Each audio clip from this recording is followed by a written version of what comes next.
Hello, everyone. Come on in, come on in, come on in, come on in, come on in, ladies and gentlemen. Get a seat. We'll wait for everyone to join the live. Come on in. Come on in. Come on in, folks. Come on in. I hope you guys had a great day. My day was good. It was great. I can't complain. But here we are. Here we are, ladies and gentlemen.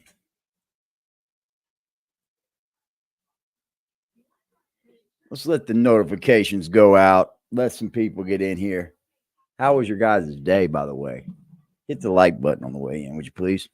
I would greatly appreciate it.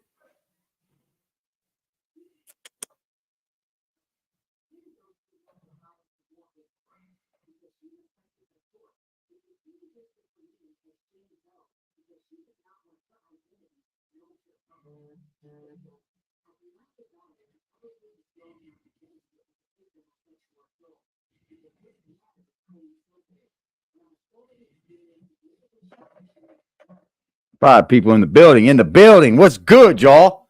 If you haven't already subscribed here, please subscribe.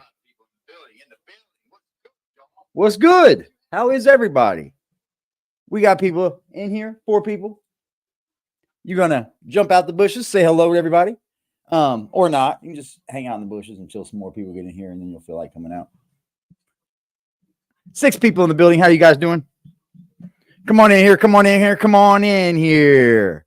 Yeah, we're going to take a look at the other side of things with this. Yeah, Diddy. Yeah, Diddy. I got some good stuff to go over tonight. Really good stuff. Absolutely, really, really good stuff.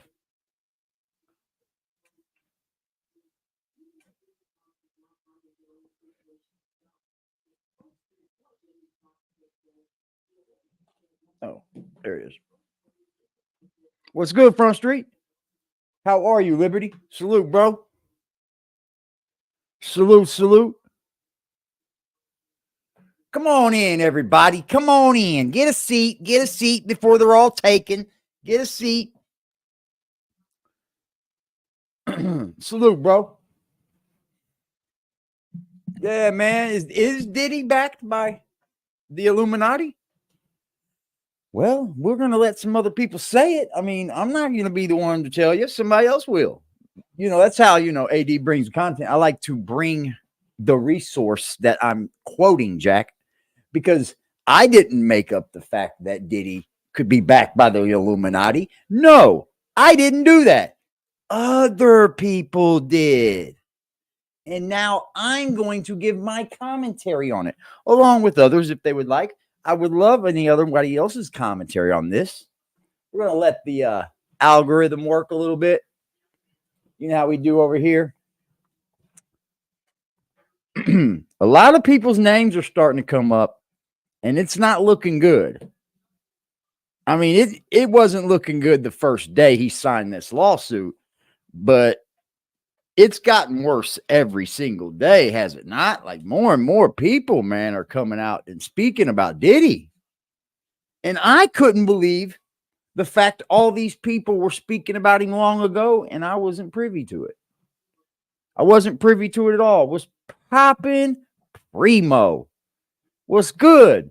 We got 8 people in the building, man. Hit the like button on the way in, smash the subscribe button, all those things. We are on Twitter, Twitch, and YouTube tonight. Twitter, Twitch, and YouTube, y'all. Twitter, Twitch, and YouTube. Twitter, Twitch, and YouTube. Twitter, Twitch, and YouTube.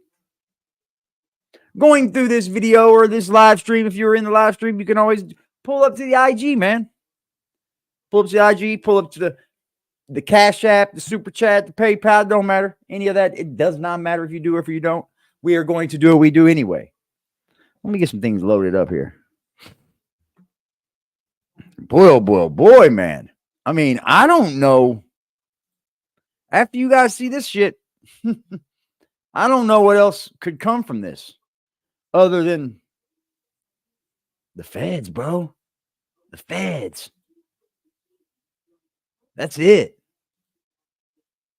What's good, Just? What's good? What's good? What's good? How are you, Just? How are you, Just? How are you, Just? 9 people in the building. Say we get up to 12 and we'll get this thing rocking and rolling, man. I don't want to hold y'all. Shut up, Just. You're just trying to start shit. Stupid.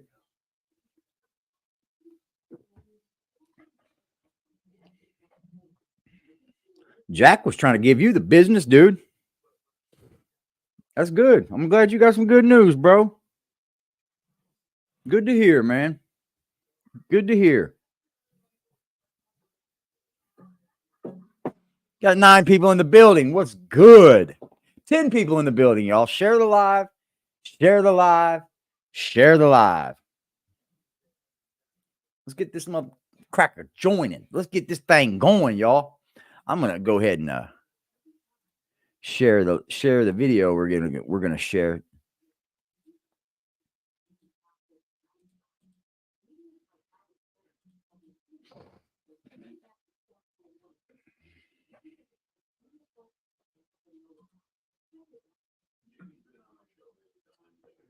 Boy, it's really starting to come out, man. Now it's sounding like Jamie Foxx may be in some hot water, y'all. Now, I'm not sure how it goes, but yeah, I heard what he said too, Primo. He is, bro. You already know, G. He wants to, make it seem like Jack isn't.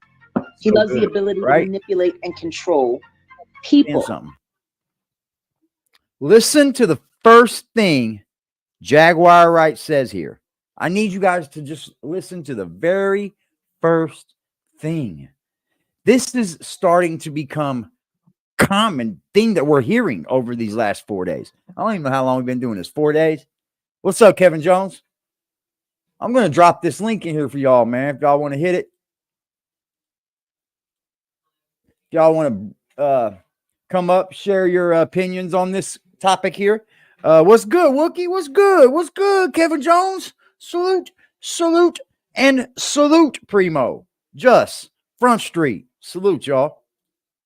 Well, I got enough real ones in here.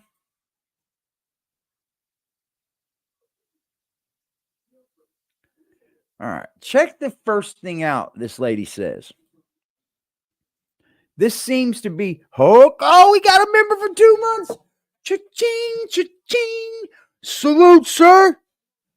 Oh, yeah, we back and cracking now, y'all. We back and cracking now. Oh, it's keeping tabs on how long. Oh, okay.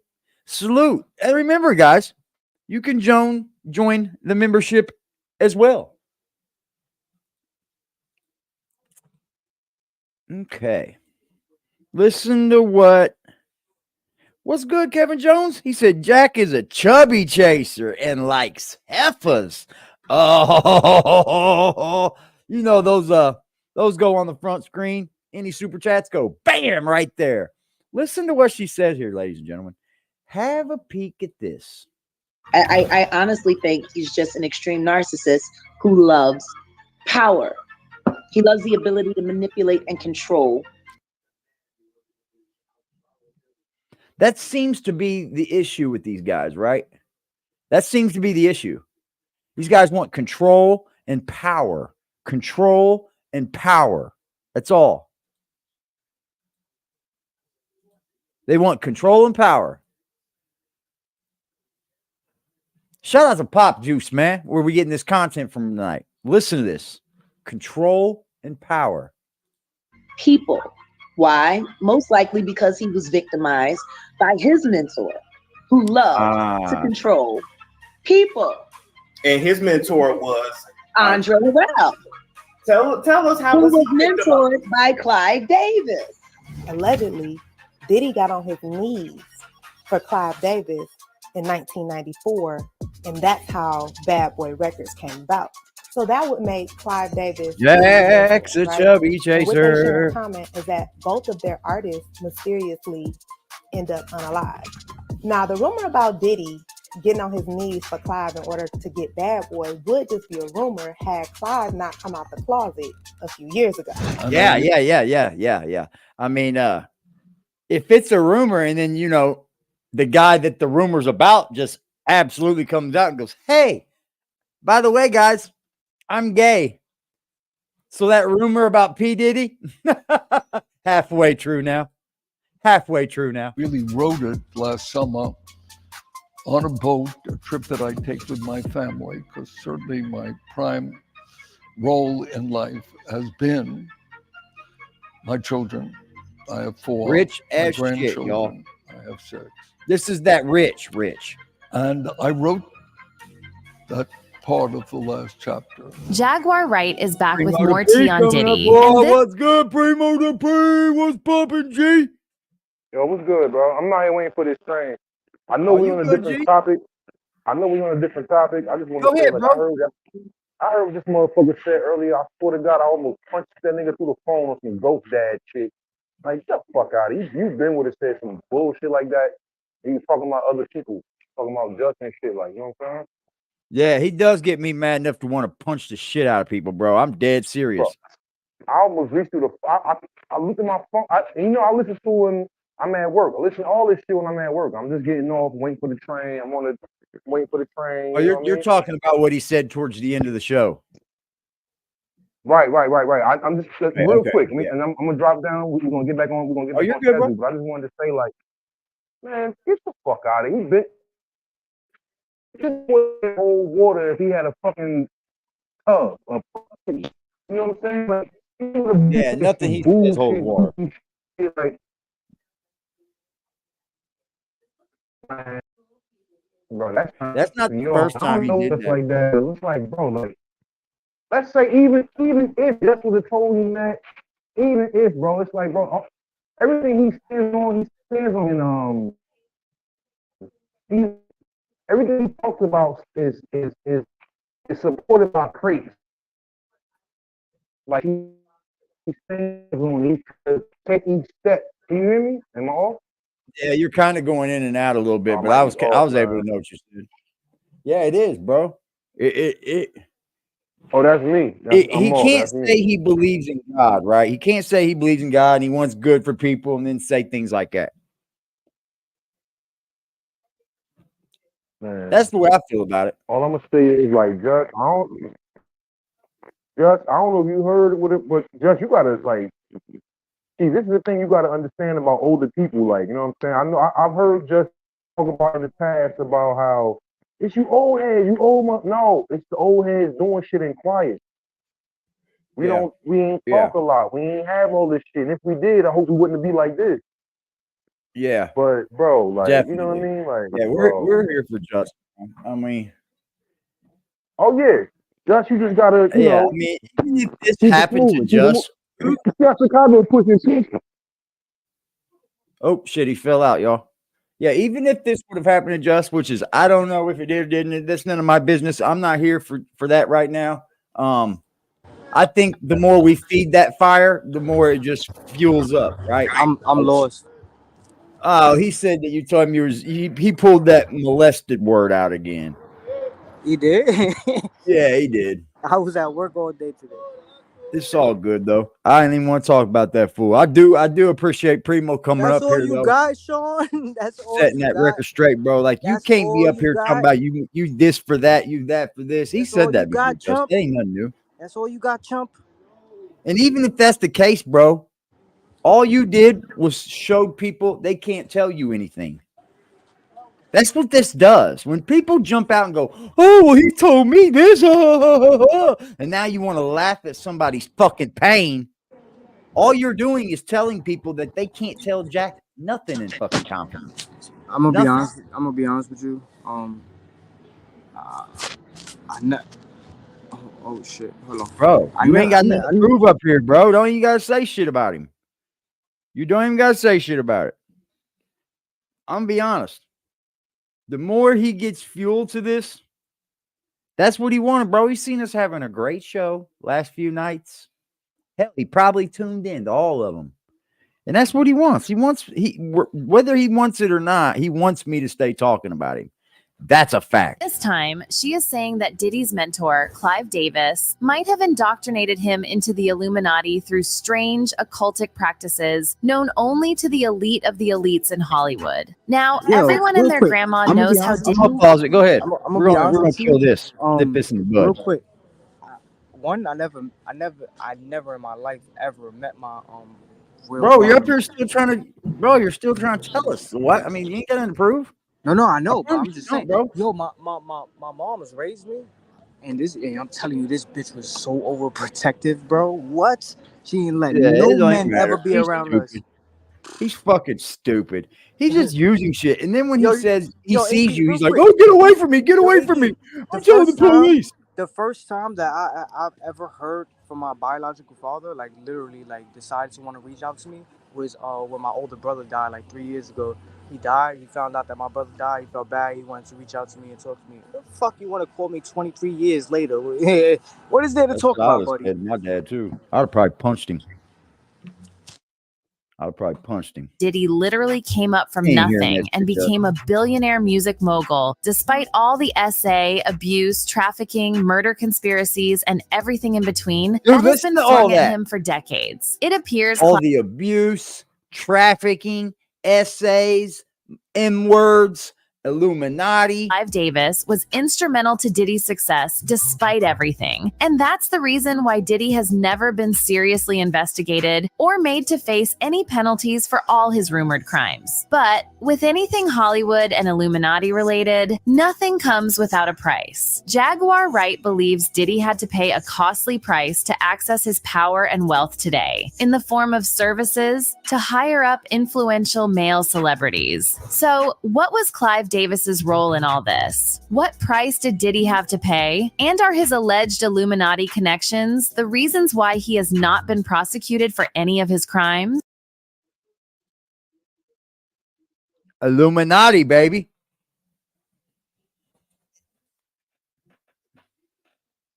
I think Illuminati wants my mind, soul, and my body. Secret society's trying to keep an eye on me. Classic line that has new meaning with the recent new music people being exposed. Yeah. I'm going to do my due diligence. I don't even know why I said that, bro, because it's probably not even fucking, you can't even probably figure it out. So, but I'm going to do my due diligence to see where exactly.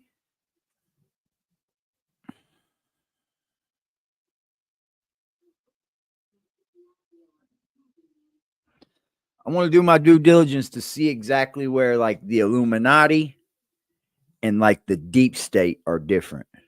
Like, because I'm having a hard time figuring out what each are, or are they the same, or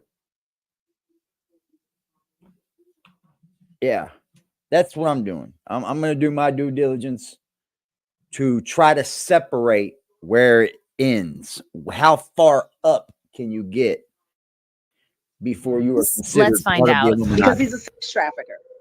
And he's using music and entertainment traffic. Jaguar Wright believes the reason why Diddy appears so Dog, salute, bro. Good seeing you, man. What's popping, Primo Dupree? Uh-huh. Two wings on the same bird, you think? Do you guys see two links? Oh, Twitter gets a link too. I see. Okay. We got somebody on Twitch. We got somebody on Twitch. Twitch gets a link as well. They can come up. That's cool. I've been throwing shit on my Twitch, just live streams, since I've started doing this. But they're all just live streams. I don't ever put any video footage up. Yeah, man. Two wings on the same bird, then that would just make it something bigger than them then. Because they're two wings on the same bird. What's the bird? I mean, if the Illuminati is the top, there's got to be some. I mean, there's got to be a level you get that you cannot get anymore. I mean, Illuminati, deep state are two wings on the same bird, a Luciferian agenda. Okay.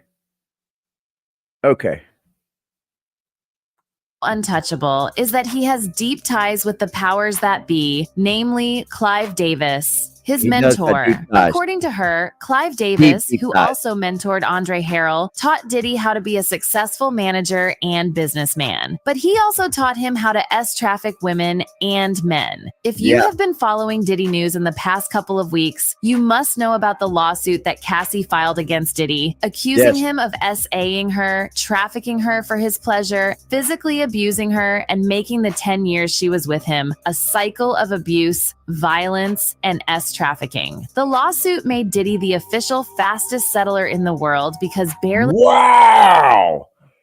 the official fastest settler.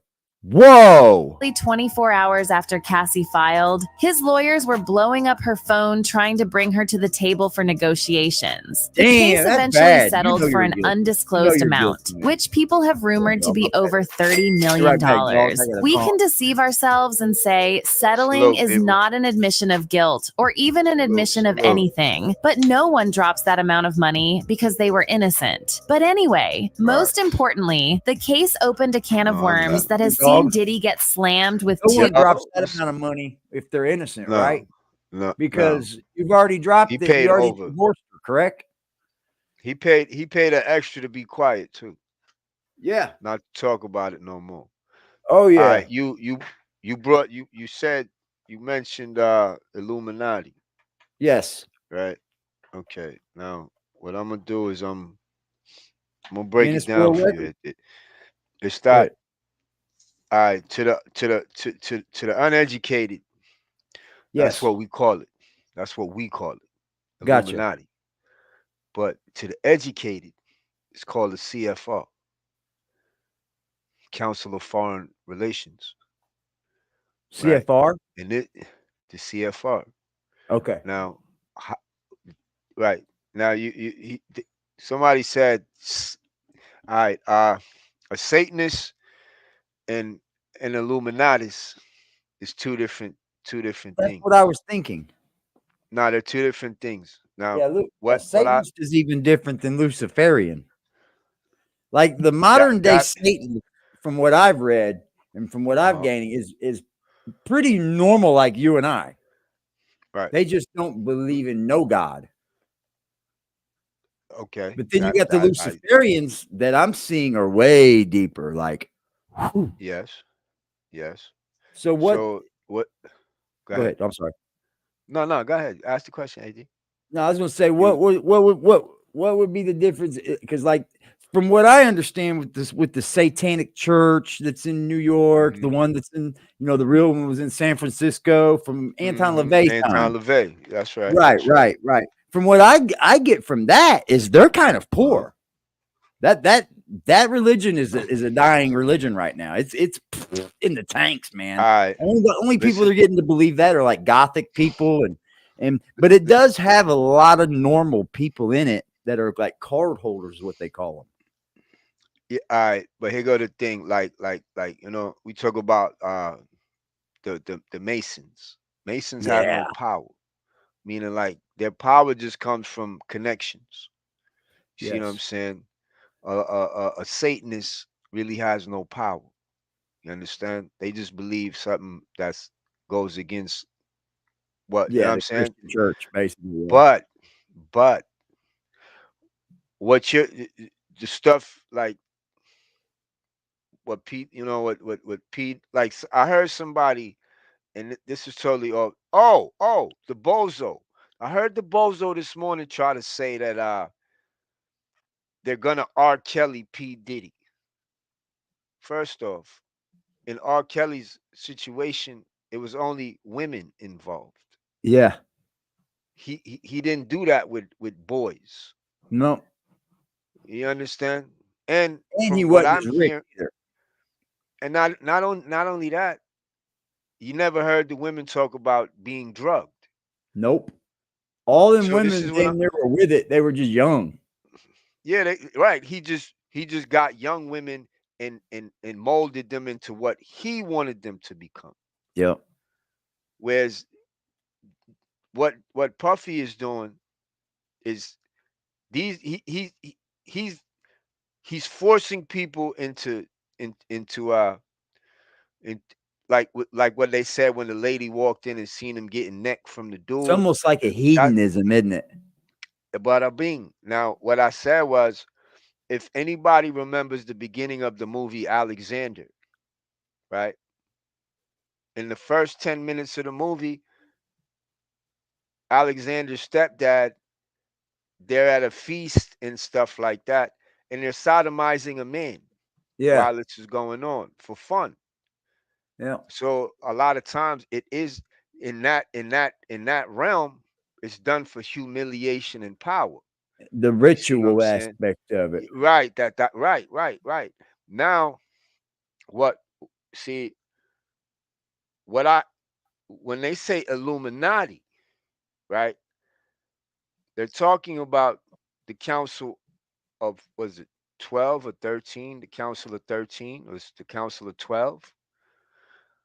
That's what they're talking about. That represents the Illuminati. The Illuminati is an organization basically controlled by witches. Yeah. So it's safe to say that each one of these things are just like a step in the diagram. Yes, yes. And you asked about levels. The highest levels are 4, 5, and 6. Right? Really? When you achieve the 6th level, that's when you can be nominated for the council. That means, you understand, you work with demons, you could cast spells, all of Fuck this. that shit. You know what I'm saying? Like dude said we do human sacrifices and all of that. You Yeah. understand, this guy that I'm studying. So the new in this world we live in now, you notice you don't hear the word Illuminati much no more. Right. But That was because like a Jay-Z thing through that era. it's called the CFR. That's CFR. what it is. Yeah, the Council of Foreign Relations. See what I'm saying? They changed the And they're name. only gonna let you know so much that you can let out anyway, right? Because they Exactly. talk in Exactly. different fucking languages, like right in front of our eyes. Exactly. Yes, that's what they have I know 2,000 Masons words. do big time. Like they can find out if you're a Mason. If you say you're a Mason, another Mason can be Yeah. in the room and ask a question. If you don't answer that question right, then they know you're not a Mason. Correct. Yeah. Correct. It's the same with these we just call them Illuminatis. It's the same with Yeah. them. You understand? They know at what level you are based off of how you respond to certain, you understand? And so yeah, What you're that's willing to go through, maybe what you're willing to yeah, put up with. yeah, it's a lot. Oh, it So gets worse. Watch I this just shit, man. 2 additional lawsuits accusing him of varying degrees of abuse and molestation. The first one is from Joy Dickerson Neal, a former video vixen for Diddy, whose lawsuit alleged that Diddy attacked her in 1991 and inflicted substantial and lifetime injuries as a result of being drugged, essayed, and abused, and being the victim of revenge porn. Neal claimed that Diddy had Revenge invited her to porn. dinner in New York, which she reluctantly decided to attend. Minutes into the dinner, Diddy allegedly spiked her drink and drove her to an apartment where he essayed her. Because she was so intoxicated from being drugged, she reportedly lacked the physical and mental capacity to defend herself against Diddy. She couldn't even walk or stand upright. Neal also claimed that Diddy filmed the entire thing, and she only found out after the video somehow made its way back to her through her male friends. Although Diddy's lawyers claim that the lawsuit has no merit and is purely a money grab, she has demanded a jury trial. The second lawsuit was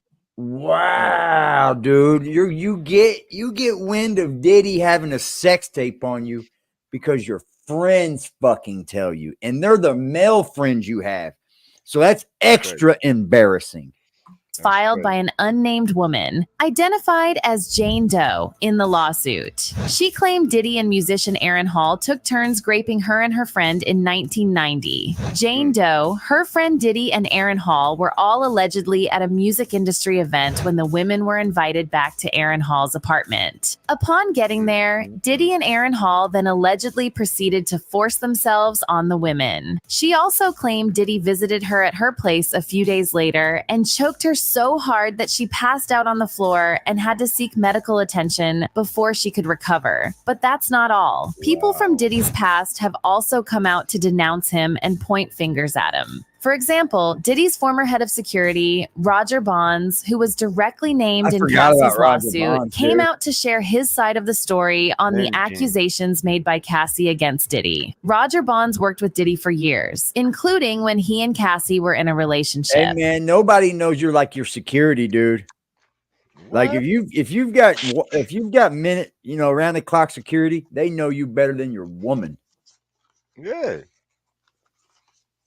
And, Yep. and They there help is cover like shit a up, client too. privilege thing that they have to, keep Yeah. quiet. But after a while, they can come out. Exactly. He probably made him sign non-disclosure agreements. Yep. Gag That's orders, wild. stuff like that. Yep. Because if you're telling this guy, bro, you're seeing all the things he's getting into. You know it's weird when he tells you to leave. You know what I mean? You know something weird's going on. You know it. Mm-hmm.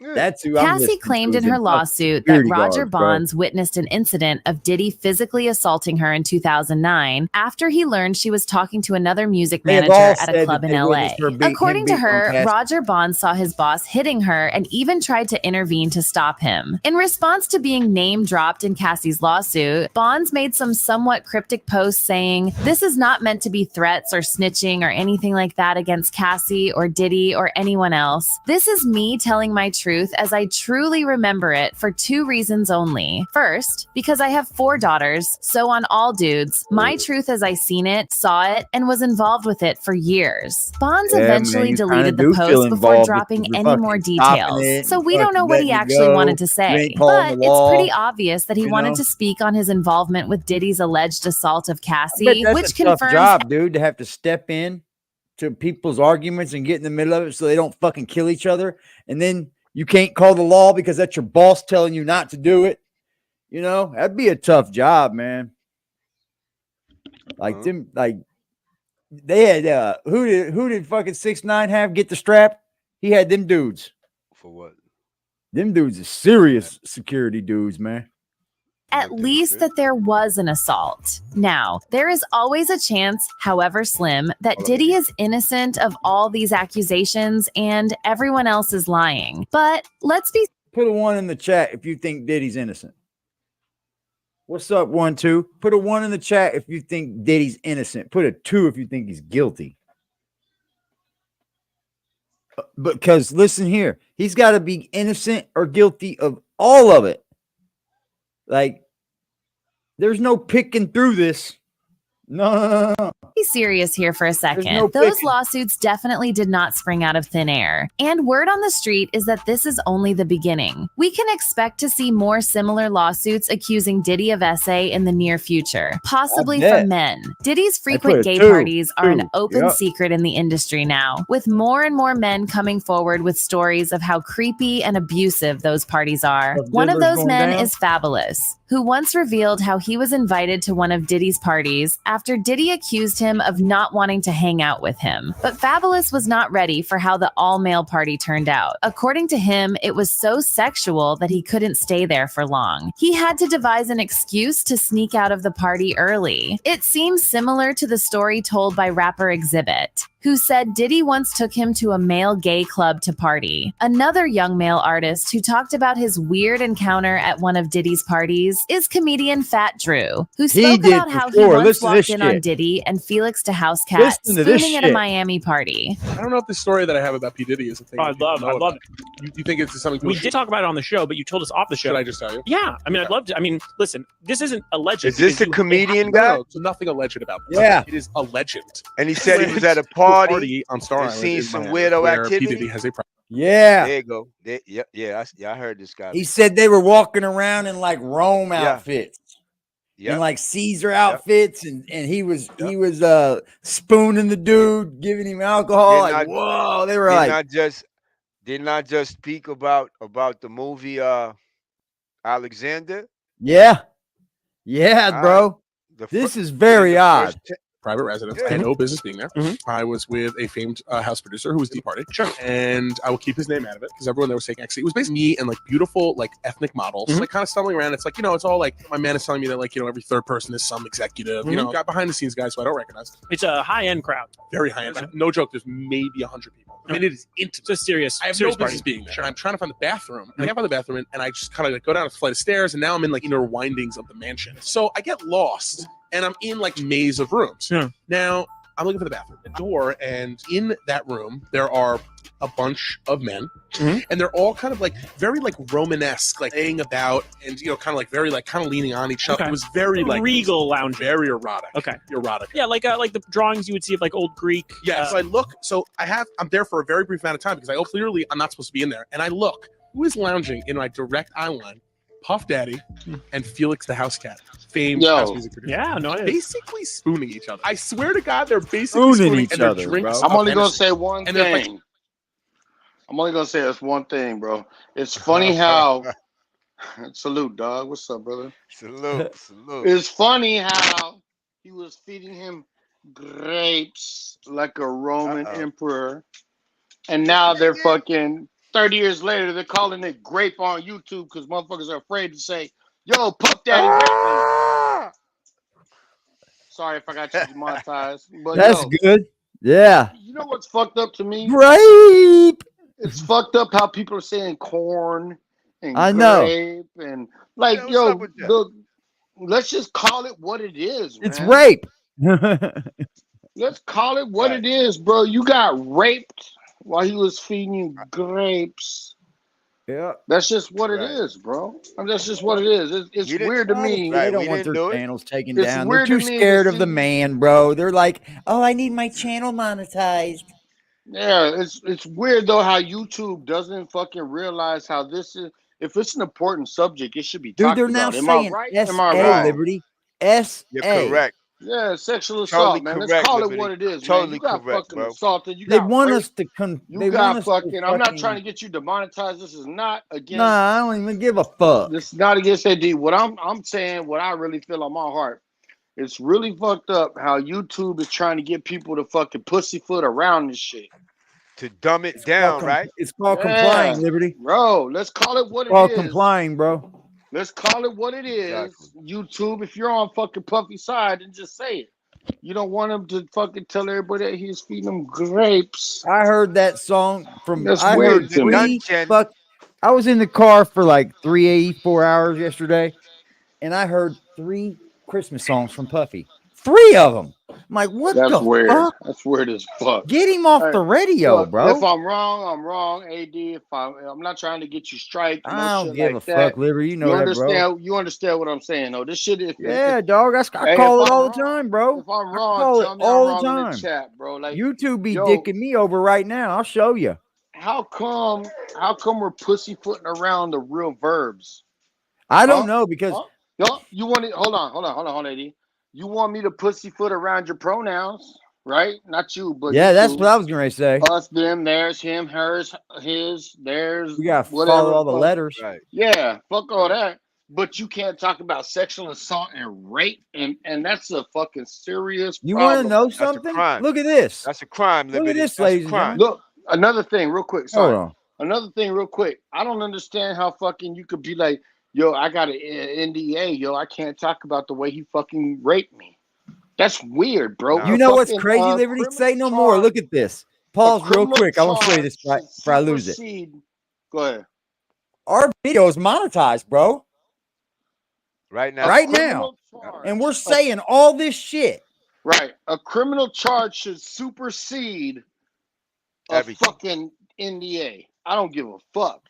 Criminal That's like charge me to saying, supersede hold on. any Indian That's any like civil charge. You're right. Right. That's like me saying fucking I'm with Young Thug, yo. That's like me saying, yo, I can't talk about it because we had an NDA. Oh, you gotta respect that. It's just like fucking, you know what I'm saying? Like it's weird, bro. It's weird. It's because they can turn around and sue the pants off of you is what the problem here is. go the thing, though. But look, that But you fucking broke the law. a fucking criminal charge should You broke the law, supersede a correct. fucking NDA. That shit don't make no sense. So you're should. saying I can go out here and I can fucking rob motherfuckers as long as I get them to fucking, I forcibly get them to sign a fucking NDA first. I can go out Do here you and I think can Cassie rape, went to the police go out first, here and maybe? I can rape motherfuckers as long as I'm out here fucking getting them to sign an Probably NDA not. first? No, Probably bro. not. That's weird. That's weird that they're saying that fucking Cassie's NDA it supersedes the fucking criminal charge. That's But weird. I'm gonna tell Am you I right what or am I I heard wrong? she did. No, that's off. That's totally off. But what I heard she did, she kept evidence. That's what I heard. She what? She kept evidence Look, of these situations. when I I was a bet she did. child, bro, Mm, I had my first child. I had my first child at 15 years old. Okay.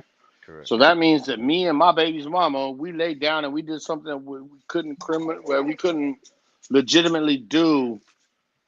You know what I'm saying? It was a sex Well, you charge, didn't break basically. any laws because your old lady wasn't underage. You weren't No, under. no, You know no, what I no. mean? We was the same Right. age. You know what I'm saying? Yeah, you weren't out of. You weren't But out to the state, if the state, okay, hold on. But if the state wanted to, the state could pick up charges. Do you understand that? how? Mm, Because they can. Because How? it's the fucking wow. state. They can do what the fuck they want, bro. The state I Ah, could be see what like, he's saying. the I state see could what be he's like, saying. you're too young to fucking ask for You can be consent, and doing she's this. too young to give you consent, right? Right. Right. Because yeah, I've I would I've fight the had fuck out of charges that one though. dropped on me about shit like that, bro. Bro, they fucking came back at me. Look, I was 15 years when my first child was born. Right? I didn't have medical insurance. You know who picked it up? The state. You know what Yeah. happened 3 years later when I got medical insurance? When I finally got a job that I could fucking. The state tried to hit me up. Oh yeah, you fucking did this You and owe that, money. money. Yeah, you owe this money. Yeah. Nah, bro, nah. You're gonna have to drop them charges because I got a good lawyer. Yeah, First and foremost. yeah, you But got the right. state, if somebody goes out and I rapes know somebody that or they could have somebody, stepped in and maybe. the state can step in at any time and pick up any charge that they want to. Yeah, but they gotta have probable cause. I Right, mean, right. And somebody saying that this guy raped me isn't probable cause. oh yeah.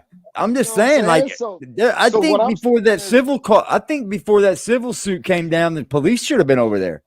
right. When does a fucking NDA supersede a fucking criminal charge? It's No, weird. I don't know if Okay, she that's even like saying, tried or what. Maybe I okay, don't know.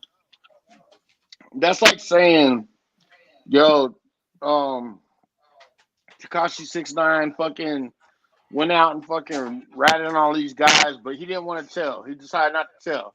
But you know what? The fucking government's gonna pick up a RICO fucking case on him. Yeah, So it don't matter if he tells or not. He's gonna have to. you You know gonna have why? to tell now. Because the government's gonna subpoena him, right? Yeah. So when is it bigger than the fucking person, right? So like when is it like this ain't about Puff Daddy? This is about fucking this person said some shit. This is And about now a we're gonna young have to lady that went and you got got an $30 million NDA. for saying she got beat on as a kid and Right. raped, you know, he trafficked amongst other guys So why isn't the state of New York picking up charges against this guy, whether he fucking did it or not? Now the proof, fuck the state. the I need the burden of federal proof, government to do this shit, right? bro. But at first it has to be the state. But fuck the burden of proof needs to be fucking. It needs to be fucking met. You know what I'm saying? The burden of proof needs to be met. If she kept proof of some of this shit, then she's got the burden of proof. She does have to deliver the burden of proof by It don't matter if accusing. she has an NDA or not. If the fucking United States government subpoenas her, There ain't no more NDNA when they do you start think that asking questions. NDA fucking matter? I don't know, legitimately, but Nah. it's Once they fucked pull up. you in a room and they start asking you questions, that NDNA don't mean shit, bro. Right. It don't mean nothing. They'll tell you. Oh no. No. You can talk to us. So that's what I'm getting at. Like, when is the celebrity bigger than the NDA? Why? Crisis. How? What do you think, Crisis? The NDA is not superseded by criminal activity. Okay. So why So aren't the fucking cops coming behind this $30 million evidentially, fucking lawsuit? hypothetically, They are. They will. They okay, will. hypothetically, they still can fucking reign supreme over this NDA, right? Yeah. Correct. Okay. That's weird because the way that they push it in the media is like, oh, yo, I got this in. Yeah, I could do whatever the fuck I want with you. Well, they can't go and say stuff after getting your money. Right. That's So all that is. Now, if the feds come in, yeah. So if you look at the case that Cassie tried to file when they settled, she's still allowed to write her tell-all book. She's still allowed Okay. to. She's still allowed to defend herself if she is wrongfully, displayed or slandered in the media by Diddy, and she can still be Yeah. called to. She can still be called to testify if any type of charges that are related to things. Yeah, criminal charges are that are related to things that she may have seen herself come to the surface. Now, mind you, a lot of the stuff that you're seeing, the reason why it's going the civil route first is because of the fact that some of this is, really is going to be hard to prove in the sense of like this 17-year-old, not 17-year-old, this guy who came out and claimed that he got raped by Diddy when he was 17 years old. You know what I mean? Like when they were at Howard University, it's like, what is he going to do to prove that? He has no Right. Right. The only people that can't prove is the chick. She's got some pictures. would She have might to have more. have Cassie he would says she have might to have have- evidence. With that young man, he would have to have a corroborating witness, somebody that could say that, yo, I was there. It was only That's 3 how it people went there. down. It was him, Diddy, and Diddy's friend. Diddy's Right. friend ain't gonna come out and talk against him. So Yeah, that's know, just stupid. I think some people are going to step out and try to get him for some money because they've seen that he paid. well, the thing that's gonna Usually, when you're a ultimately payer, you do get a few people try to sue you. the thing that's gonna ultimately jam Diddy up isn't the sexual assault. And also, by the way, just so y'all know, we need to stop supporting the platforms that don't support free speech. I love the fact that AD already has a Rumble account. AD, I can't wait until you actually go live on Rumble because all of this self-censoring that you have to do on YouTube, you don't have to do any of that on Yeah, Rumble. but if I do it at the same time, I have to. Yeah, that's if you're going live on both at On the same both time. platforms. Yeah. But what I'm saying is that If I get a following over there, I'll cut it in half. yeah, and it's not that hard. It's hard. There's mad people over there already. There's I've seen DJ Academics is I uploaded a off few of Rumble. videos over there already Okay. about okay. this. Yeah, but what I was Rumble's saying, cool. Rumble's cool. what I was saying though is that what's gonna jam Diddy up isn't all of the essay accusations. What's gonna jam him up is the human trafficking accusations. That part. I would think that was be the hardest part, though. And then, I but think yeah, the yeah. other one would be Once easier to they get him jam on. him up with No, that, no. The reason why the other one won't get, the reason why he won't be able to get the other one is because of the fact that it doesn't carry the same type of weight in the courts. No, I mean, with the human trafficking, you remember they came up with the Mann Act. Is Dog Soldier still on here? Yep. Yo, Dog Soldier, you remember way. how they did that shit because of Jack Johnson, the Mann Act? Oh yeah. Okay. So the Mann Act is literally what's gonna jam Diddy up, but it's not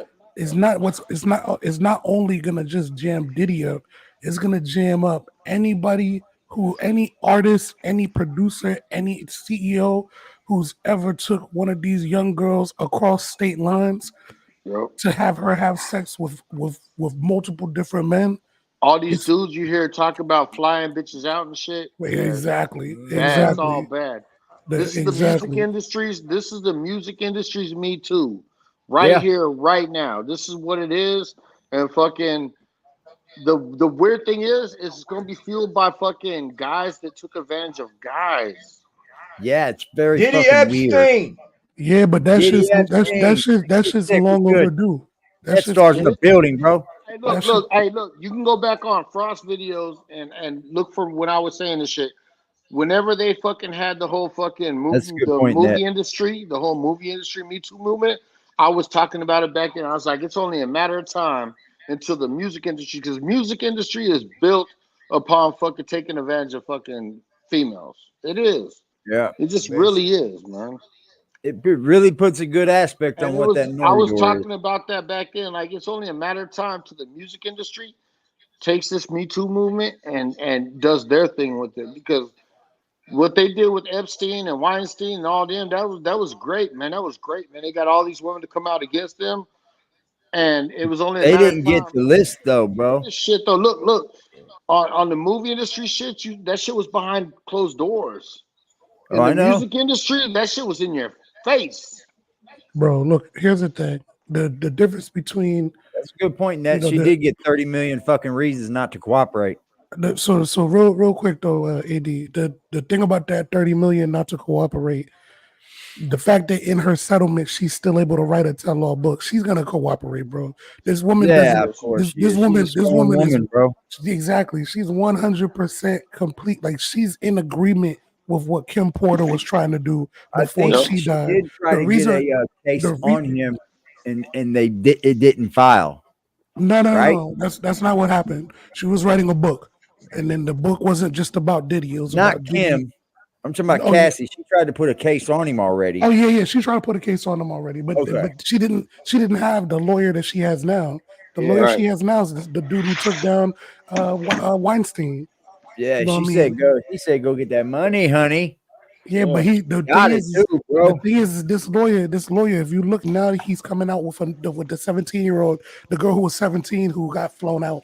You know what I'm saying? Like what he's doing is he's basically You must believe her. It's not even about just believing her, bro. Nobody thinks that any of these people are lying. It's just about what do they say in Training Day? It's not what you know, it's what you can prove. What you can prove. Yep.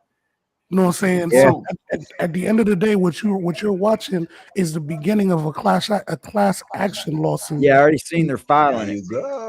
Bro, and that's gonna take all kinds of people down, not just Diddy. Because I again, know. like I told They y'all can group you up in it. Like I told y'all yesterday, Diddy is Nino Brown at the end of New Jack City. He's just waiting to point out the light-skinned brother in the back row and What'd throw you it say, all on him. Soldier? She already put Harv Pierre in it. Yeah, all kinds of names in it already. Bro, they put all kind of names in that list. Look, there's another one that's about to come out where they're talking about Ashanti and talking about Popping Illusions. Talking about with between Diddy and Ray J and other stuff and Irvin. Bro, this man, listen, just sit back and get the popcorn. You know what I mean? Hey, let's finish this guy out. Let's hear what he has to say. You up with us? Everybody with us? You with us, Crisis? Yeah, let's go. Salute. Share. Passing it back and forth. And everyone's talking. And everyone's just like talking. Yeah. As soon as I see them, I'm like, all men though. There's not one woman in this room. All men. And Yeah. the minute All I make men. eye contact with them, a gigantic bouncer comes over and says, "Get the fuck out." Are you nervous at all in like a Breaking Bad kind of way that maybe people were going to be sent to your house or something? Like a little bit, 100%. because I'd be a little nervous. See now, what I'm doing to combat that is by talking about it publicly on podcast. Yeah, because this will come back. Right. Because I'm most safe if I talk about it publicly. That's so crazy. Right. Fat Drew claimed that Diddy hired several male models for this party and that there were countless music executives in attendance who were all being intimate with each other and with the models. These gay parties are not the issue. The issue is that Diddy allegedly uses his proximity to young men to abuse and exploit them. Diddy even allegedly essayed the male sex workers he hired to participate with Cassie in his freak-offs. According to his former bodyguard, Gene Deal, Diddy frequently hired male sex workers specifically for that purpose. Diddy would allegedly drug them and make them perform for him while recording them without their consent. Gene Deal also confirmed that hosting gay parties was one of Diddy's favorite pastimes. I knew I used to wait outside of Turkish baths for them. You know what they do in the Turkish baths? No, I don't. Oh, you don't? Okay. That's where a lot of gay men meet. And they all take hot baths together. That's a lot of that these Thanks for that. I'll never go guys to the get bath. into when they start having certain meetings with certain people and they meet them at the Turkish bath and they do their meetings and they meet their people in those type of situations where they're comfortable at. So they don't have to worry about their indiscretions coming out. You mean? You understand what I'm saying? So that's why you know, twice, sometimes 3 times a week. Me and the driver be outside. He'll run into the Turkish bath. During these parties, which were held 2 to 3 times weekly, Diddy would organize male-only Turkish baths that were always super erotically charged. The one person not surprised to hear something like that is Jaguar Wright, who believes Diddy frequently takes advantage of young men in the industry in the name of mentorship. She talked about how a female lawyer working with Bad Boy Records once told her about walking in on Diddy accepting fellatio from the young Christopher Williams, who was hoping for a record deal with Bad Boy Records. Jaguar believes Diddy does all this to flex his power and make others feel small. And he learned all that from his mentor, Andre Harrell, who learned it from his mentor, Clive Davis. Back in 2013, Clive Davis released his memoir, The Soundtrack of My Life, in which he came out as bisexual. But after my second marriage failed, because I had been, I mean, they're telling you right before our eyes, right? Up until that. What it is. That I opened myself these up. Things are. This is not new. This is 6 years ago, ladies and gentlemen. This is Have not you read new. something about bisexuality? Hold My on. story was different. I just found that I would this is open 9 days ago. myself Sorry, up to just the tell them the story. possibility Sorry. of a relationship based on the person and not on gender. And I did after seeing a man or a woman for about a 4 or 5 year period of time, interregnum, entered into a relationship with a man. He would later go on interviews to confirm that he had been a closet bisexual ever since he was still married to his second wife, and that he had secretly dated men in the industry through the years. One of those men might have been Diddy. Clive and Diddy became acquainted in the early 1990s when Diddy was still under Andre Harrell's employment at Uptown Records. In 1993, Andre fired Diddy from the record label because, in Diddy's words, there can't be 2 kings in a castle. By this time, Diddy and Clive Davis had formed a solid relationship, supposedly as colleagues. But a professional relationship doesn't explain why, in just 2 weeks, Diddy had already launched his own record label and would quickly overtake Uptown Records in the industry. Well, it all made sense in 2019 when Diddy shared this tribute to Clive Davis. Clive Davis and Arista Records gave me a chance when I was starting Bad Boy Entertainment. He was one of the first industry executives to really believe in me. I'm forever grateful for him. Keep in mind that Clive Davis is one of the most influential executives in the music industry, with successful labels like Columbia, Arista, BMG, and Sony under his belt. Clive also paved the way for big acts. Do you understand how much money this is? That's a lot of bread. Like Janis Joplin, Bruce Springsteen, Whitney Houston, Notorious B.I.G., and Kelly Clarkson. So, how did a small fish like Diddy in 1993 manage to get Clive Davis to even listen to him? Jaguar believes he did so by doing some favors for Clive even before his bad boy vision was born. Rumor has it that Diddy had already taken Andre Harrell's place as Clive's boy toy by 1993, and that he got on his knees for Clive back then. So, when Andre fired Diddy, man. So look, real quick though. I sent you a picture on the other chat. Look at the picture first, and then see if you're able to put it on the screen. This is what the old school Roman parties used to look like. And remember what the dude described, right? How they're like lounging on giant pillows on the floor and everybody's like looking, it's all like crazy. Like you can tell that they're high off of something. What you'll notice in that picture though, is they're smoking something. And then some of these different things that you've heard about, like even with that dude who said that he got essayed, and when they were at Howard, they said that they made him inhale something that he didn't know what it was. And then after that, he was just completely weak. So this is an image that they pulled off of one of the frescoes in Pompeii after they excavated Pompeii.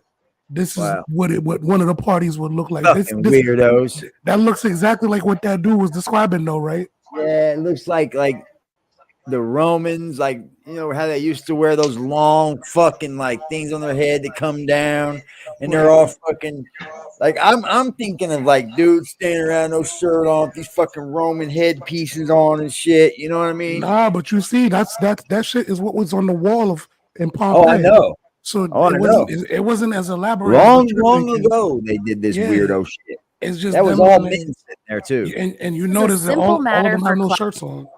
Yeah. To set Diddy up to become bigger and more successful than Uptown Records ever was. What I do know is that Andre got passed over. Like, how do you go from being the president of Uptown and losing your entire company to your intern? Like, Puff started out as an intern. Yes, he was did. throwing parties with Mark Barnes in Washington, D.C. And then he became an intern at Uptown, and he was very, you know, proactive.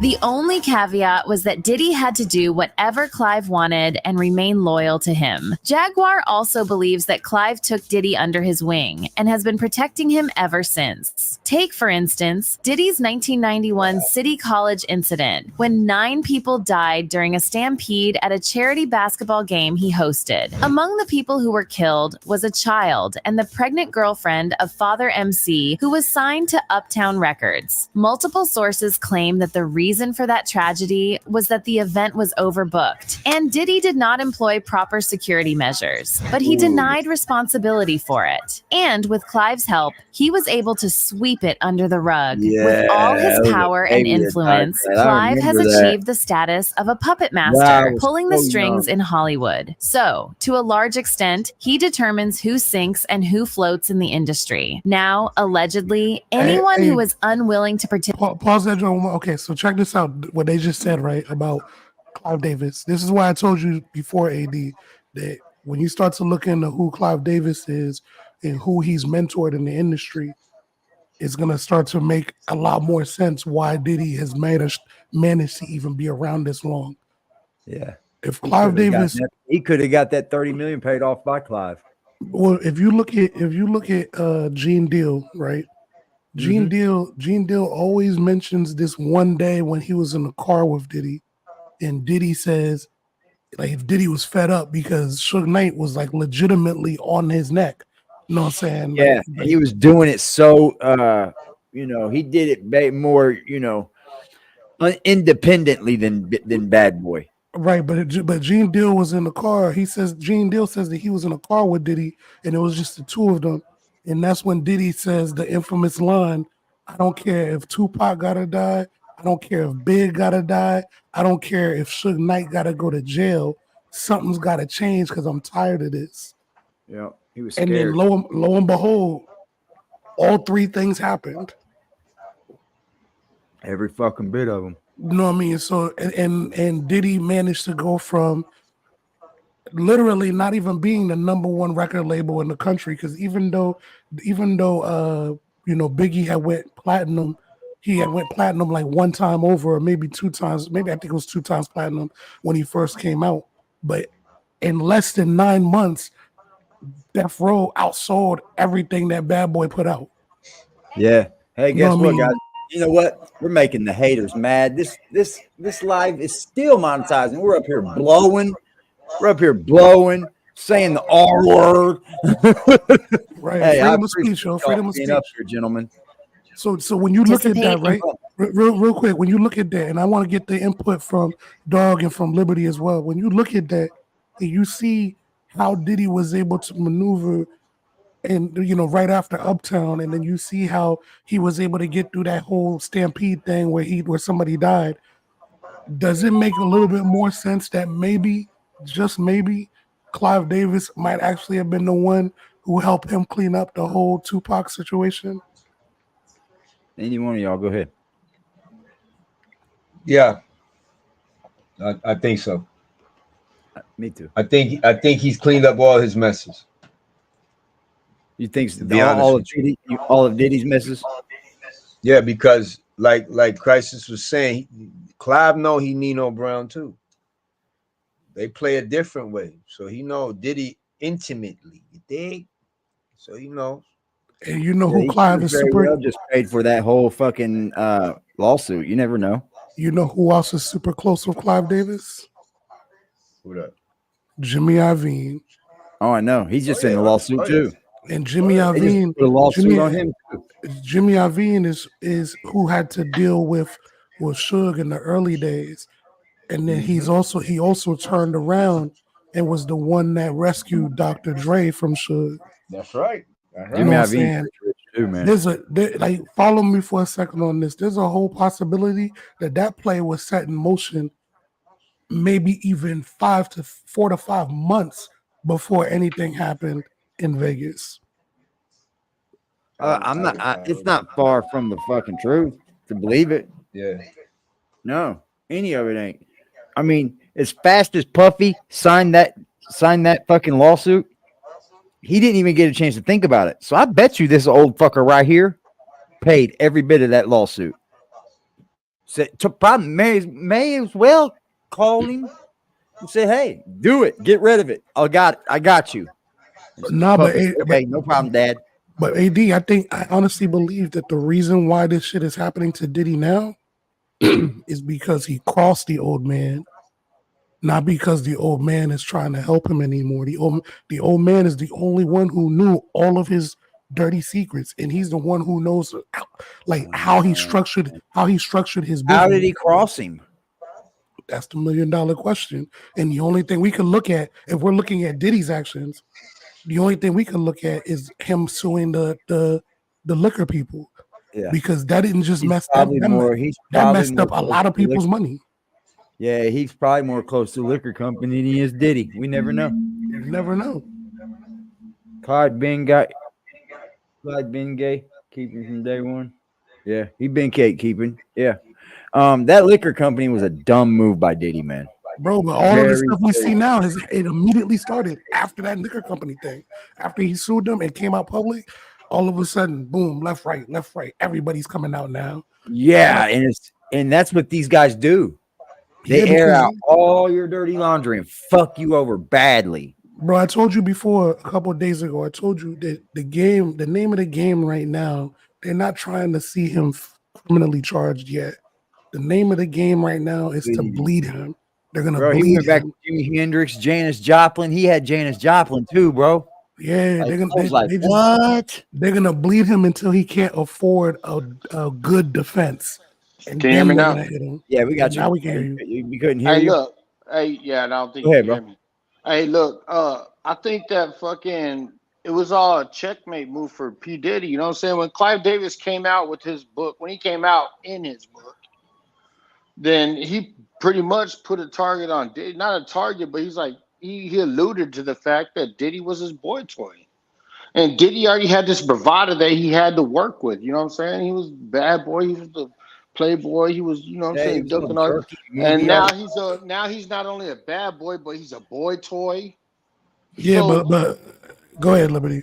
Go ahead. So what I'm saying is, look, like just like you said, look, Diddy cleaned up a lot of shit for Davis, or Davis cleaned up a lot of shit for Diddy. You know what I'm saying, keeping him out of trouble. But you gotta also think about all the shit that Diddy did for Davis, as far as maybe the Whitney Houston shit, all that shit. You know what I'm saying? But remember though, do you remember what Sosa said to Tony? When Tony didn't do the one thing that he wanted him to do, it didn't matter everything else that he had did for him. Yeah, when you're that rich, it don't matter. Yeah, it didn't matter everything he had did for him before that. It's that one time that you said no, that matters. Right. And now you got to be made an example of. That's how these blackmailing bastards do you too. It's like a checkmate move. You know what I'm saying? Like, yo, Davis is an old ass man. He's about to die and all this shit. You know what I'm saying? Your power can only go so far when you're on your deathbed. You know what I'm saying? Bro, he don't care. I'm gonna tell you why he don't care. Clive Davis, that is. Listen, when Andrew Jackson, the former president, died, when former President Andrew Jackson died, on his freaking deathbed, he said, "At least I killed the bank," because he killed the first central bank that was trying to be established in the U.S. Like when you get to when you have a mindset of a certain type of objective, or you Yeah, like that. So for Clive Davis, it don't matter if he know he's gonna die next week. As long as when he dies, he sees that Diddy for crossing him is done Yep. for. He's That's okay what with I'm that. saying. It was a checkmate move for Diddy. You know what I'm saying? And I think that's what set a lot of this into play too. Not only the Cassie shit or the fucking the shit that went down with fucking Keefy D, but fucking Clive Davis seeing his name was about to get ran through the mud too. So he's like, yo. And look how big of a gossip thing this is for us. Imagine what it is for them and their circles. Well, it's gonna get better. It's gonna get better, AD, because I can't wait till you slide over to the Clive Davis story. Oh, You're gonna find his a lot of politics bodies and rituals. And one I see it. person who was always jump down down, for whatever y'all. Clive wanted. All right, Liberty, I appreciate you, bro. Thanks for having me, man. I appreciate it. Liberty, I'm gonna be in Vegas in 2024. We gotta do something, bro. Oh yeah. We gotta link up for sure. Vegas is like my second home. I don't care what day it is. You let me know. I'm trying to be there. Look, you bro. can I tell love this Vegas. guy sits at different tables than Diddy too. This guy don't sit at tables with Diddy. This guy's on an upper echelon, man. He's at another table. Was Diddy. One thing Clive Davis and Diddy have in common is Illuminati allegations. Diddy being accused of Illuminati. being in the Illuminati is not surprising, considering all the gay cults, trafficking, and murder conspiracies surrounding him. But as for Clive, most of it stems from his alleged involvement in Whitney Houston's death.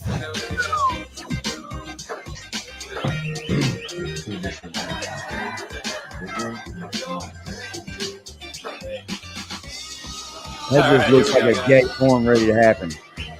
Does it not? Bro, Yeah, it looks like a real orgy waiting to happen. all that shit looks suspect, bro.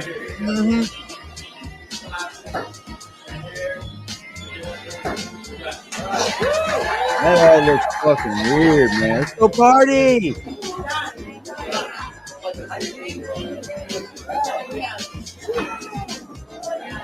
Very weird, man. Oh, also AD. That looks so weird, man. AD, here's a fun fact for the whole room. When the Roman elite used to host their little orgy parties, a lot of them already had slaves as well. Do you know what they used to make the slaves do at these parties in the very beginning of the party? They would bathe the women, pretty them up, dress them up, and make them walk down a runway and get chosen by the different elite that were there for the later part. This is the same. Look, what's one of the number one things that they love to do, whether it's in the music industry or whatever? They love that fashion week. They love to parade these young girls down a runway. Yeah, I'm just saying, bro. Like, When Whitney was found dead in her bathtub at the Beverly Hilton Hotel on February 11th, 2012, it sent shockwaves through the music industry, but only after Clive and his boys got their party out of the way. In that same hotel, on the same day Whitney was found dead, Clive was downstairs preparing for his pre-Grammy party. Even after he received the news that Whitney had been found dead, Clive still decided to go through with the party while Whitney's body floated in her bathtub upstairs. I mean, God forbid a little death spoils industry boys' fun party. Authorities later ruled her death a drug-related accidental drowning, but people couldn't help but wonder if Clive had anything to do with it. Because how come he and the others at the party felt good enough to continue partying even after such a tragedy? And would you guess who was right beside Clive partying as hard as possible? None other than Diddy. In fact, Diddy partied so hard that, according to Entertainment Weekly, he had to be treated for a severe migraine after the post-Grammy party he hosted at the Playboy Mansion. The events from that night sparked rumors that Diddy and Clive sacrificed Whitney to get ahead in the industry. People also believed Clive Davis was tired of Whitney because she was getting old and problematic, so he wanted to replace her with Brandy. Y'all be shocked when allegations come out. I don't. I've been clocked this tea about Duddy, and don't forget Clive Davis. The man who owns Whitney Houston's estate royalties is who turned Diddy out. And I got facts if y'all want me to drop them. Another person said, After Diddy, they need to get L.A. Reid, Clive Davis, Quincy Jones, Tommy Mottola, all the old nasty top music executives. I want them to get them how they did Bill Cosby. Shit, Clive has Whitney Houston blood all his hands. These rumors, however, didn't stop at just rumors because a private investigator named Paul Hubel later revealed that through his investigation, he found out that there was no way Whitney's death was accidental. He claimed that Whitney was taken out by drug dealers to whom she owed $1.5 million and that investigators found defensive wounds on her that showed she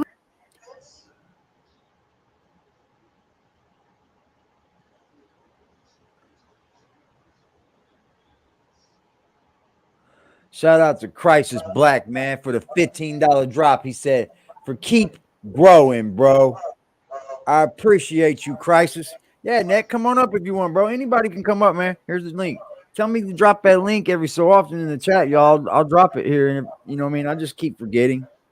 Appreciate was fighting Crisis. for her Thank life. you, sir. What makes this idea of Clive Hey, man, we'll keep growing as long as the people keep coming. Pause.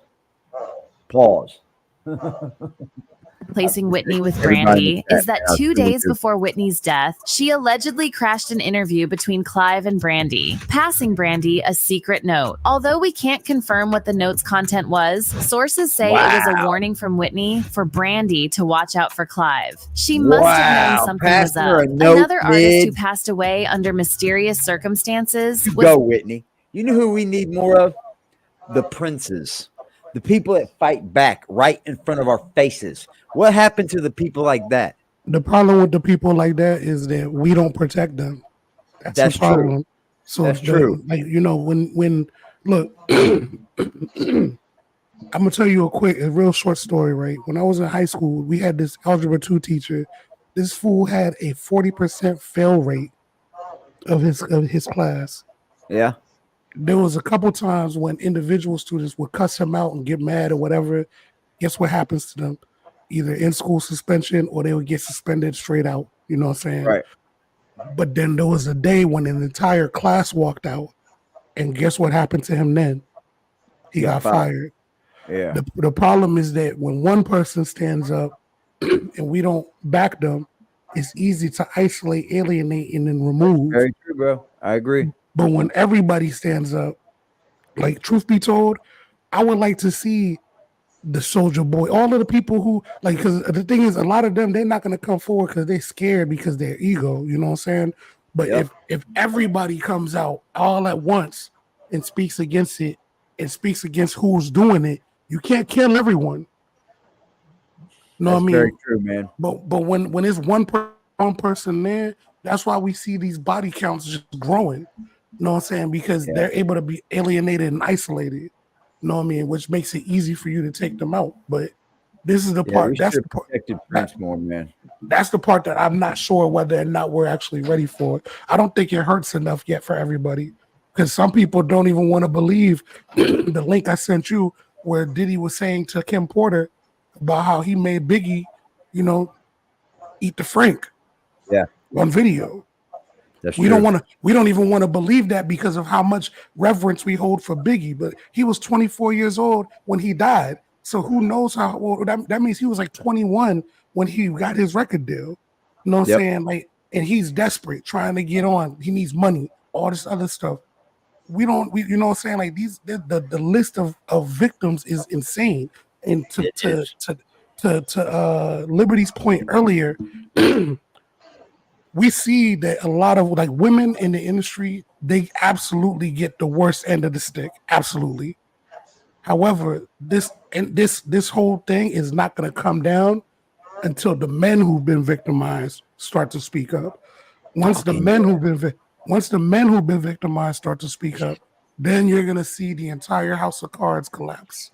Because they got the Alphabet Boys behind them too, and that's a powerful movement. Exactly. Leah Left Eye Lopez. Left Eye supposedly lost control of her rental SUV, resulting in an accident on April 25th, 2002, which led to her death. But some people believe Clive had something to do with it, and it was all a setup to cover up her death. It's clear by this point that Diddy and Clive are not new to rumors about them making people disappear or die under mysterious circumstances. From Kim Porter to Tupac and Biggie, Diddy has had his fair share of murder accusations. Recently, new evidence surfaced linking Diddy to Tupac's death, heightened by police finding new connections linking Tupac and Biggie's deaths. Many people believe Diddy would finally get what was coming to him and pay for his crimes after all that came to light. But as always, nothing happened. Even when Cassie's bombshell lawsuit dropped, Diddy was not investigated and is still not being investigated. TMZ initially reported that a source from the NYPD confirmed that there were case files on Diddy as the police had begun investigating him. But they later took down that article, reporting that the NYPD confirmed they were not examining Diddy. They fucking scooped it under the rug. What was the name for anybody in the chat? For anybody in the chat, put it in. We gonna play the timing game, see how fast people can think and remember. What was the name of Tupac's final album that he was working on right before he died? Even had to release a statement to that effect, which is weird because if this were any other average, they would probably be locked in solitary confinement by now. But Diddy seems untouchable. This brings us back to Jaguar Wright's allegations that the reason why Diddy is so protected is that he is in cahoots with some higher-ups in the music industry, with ties so thick it can make entire criminal investigations disappear. Jaguar has said many things about the music industry, and most are not cute. They are things that would have gotten anyone else canceled, sued, or blacklisted a long time ago. Okay, Yet so people. here's the thing too: is he worth canceling? Hey, salute, la la. Is this canceled? Can we cancel him? Why aren't we moving to cancel Diddy? Bro, fuck a can. Like nobody wants to see him canceled. They want to see him under the jail, bro. Yeah, let's go. That's what they want to see. Let's go. Let's get him under the jail then, because I'm with it. What was the name of the album that Pac was working on right before he died? And how many of you remember his explanation for that album title before he died? I don't remember. But I'm gonna give y'all a couple seconds in the chat to see if anybody remembers. I don't remember it. Okay. Art of War? No, the album was called. It was called Idi Amin did an interview where he cleared it up because he said that Death Row actually mistitled it. It was actually called Machiavelli the Don, and then it was called, the actual title of the album wasn't Machiavelli the Don. The actual title was Illuminati. And in Tupac's one of his last interviews, he said that he's naming this album Kill Illuminati because he was killing that Illuminati shit. Okay. He was that means he was going against the system. And you don't think that Clive Davis, who is the person who was eating off of Diddy's back, who didn't want to see the gravy train end, you don't think that he would have something to you don't think he wanted to see that threat to that get moved out of the way? Very true. Listen to what Keefy D has to say. This is very odd too. Our dialogue. You told me before that you was at a party before that they attended, and you said the party was weird. Tell me about that. Okay, this is Boxer. His name Twan. He's from our neighborhood. He was married to Tanisha Arnold. So the broad played Pam on Martin Lawrence. We went to the party with her. I mean, it was a matter of fact, it was a set it off party. Jada Pickett, Biblical Props, all them was there. It was just seemed like Puff and Tupac was like a couple, seemed like to me. It was just a lot of weird shit going on, you know what I'm saying? The vibes ain't there. I guess that's what Tupac was talking about, the Illuminati and shit. It's like Biblical Props was with this big gay man. He was 6'9". They called him, his name 6'9". He had the red hair with a big old booty and shit. Nobody was gay no more. What the fuck is going on here? It's just a lot of weird shit, dude. You know what I'm saying? Shit, it ain't right. You know what I'm saying? I guess that's what Tupac. I guess he wanted to get up out of the Illuminati or something. But I seen Yo, it. AD, you Matter were of fact, fucking on it tonight, yo. You were on it. You were fucking on it, bro. Hey, Tupac didn't want to deal with this. The thing with Tupac, man, from what I remember and what I want to believe is that Tupac really wasn't a gangster. Tupac didn't want to live that lifestyle. He only put that lifestyle on for death row, is what I'm hearing. And it does not take away the fact that thug life probably runs through my veins for the rest of my entire life. You know what I mean? Because he did, in fact, have a lot to do with my younger years. Tupac, come on, man. Well, keep in mind, not to cut you, AD, but while you saying that, keep in mind, man, Tupac blood is Black Panther blood. Yes, that's what I was going to say. He does have a lot of ties to the Panther Party movements and shit. So he's definitely part of like revolutionary movements, but I think that's what he was more wanting to be part of. Also, let's stop confusing gangster with being real, because being real is completely different than being gangster. Being gangster means that you're shiesty, you're shady, you're willing to cut throats to get ahead. That's gangster. You know, he was real. Being real means that you actually have honor. You know what I'm saying? Samurais were not gangsters. Samurais weren't gangsters. They were real because they lived by a certain code. Very true. You know what I mean? Bro, he's spitting Bob Dole's face, bro. So when you look at this shit, in politicians' faces and shit. Look, if you ever go back and listen to the recorded audio between Monster Cody and Tupac, the one that the phone call audio, and Monster Cody, who changed his last name to Shakur when he started to convert. You know what I'm saying? He asked Tupac, like, yo, so you don't know who shot you? He was like, I know who shot me. And he even names it in the audio.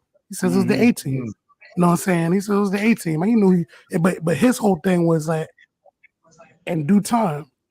And the reason why he was able to say that is because who his stepfather was, Mutulu Shakur.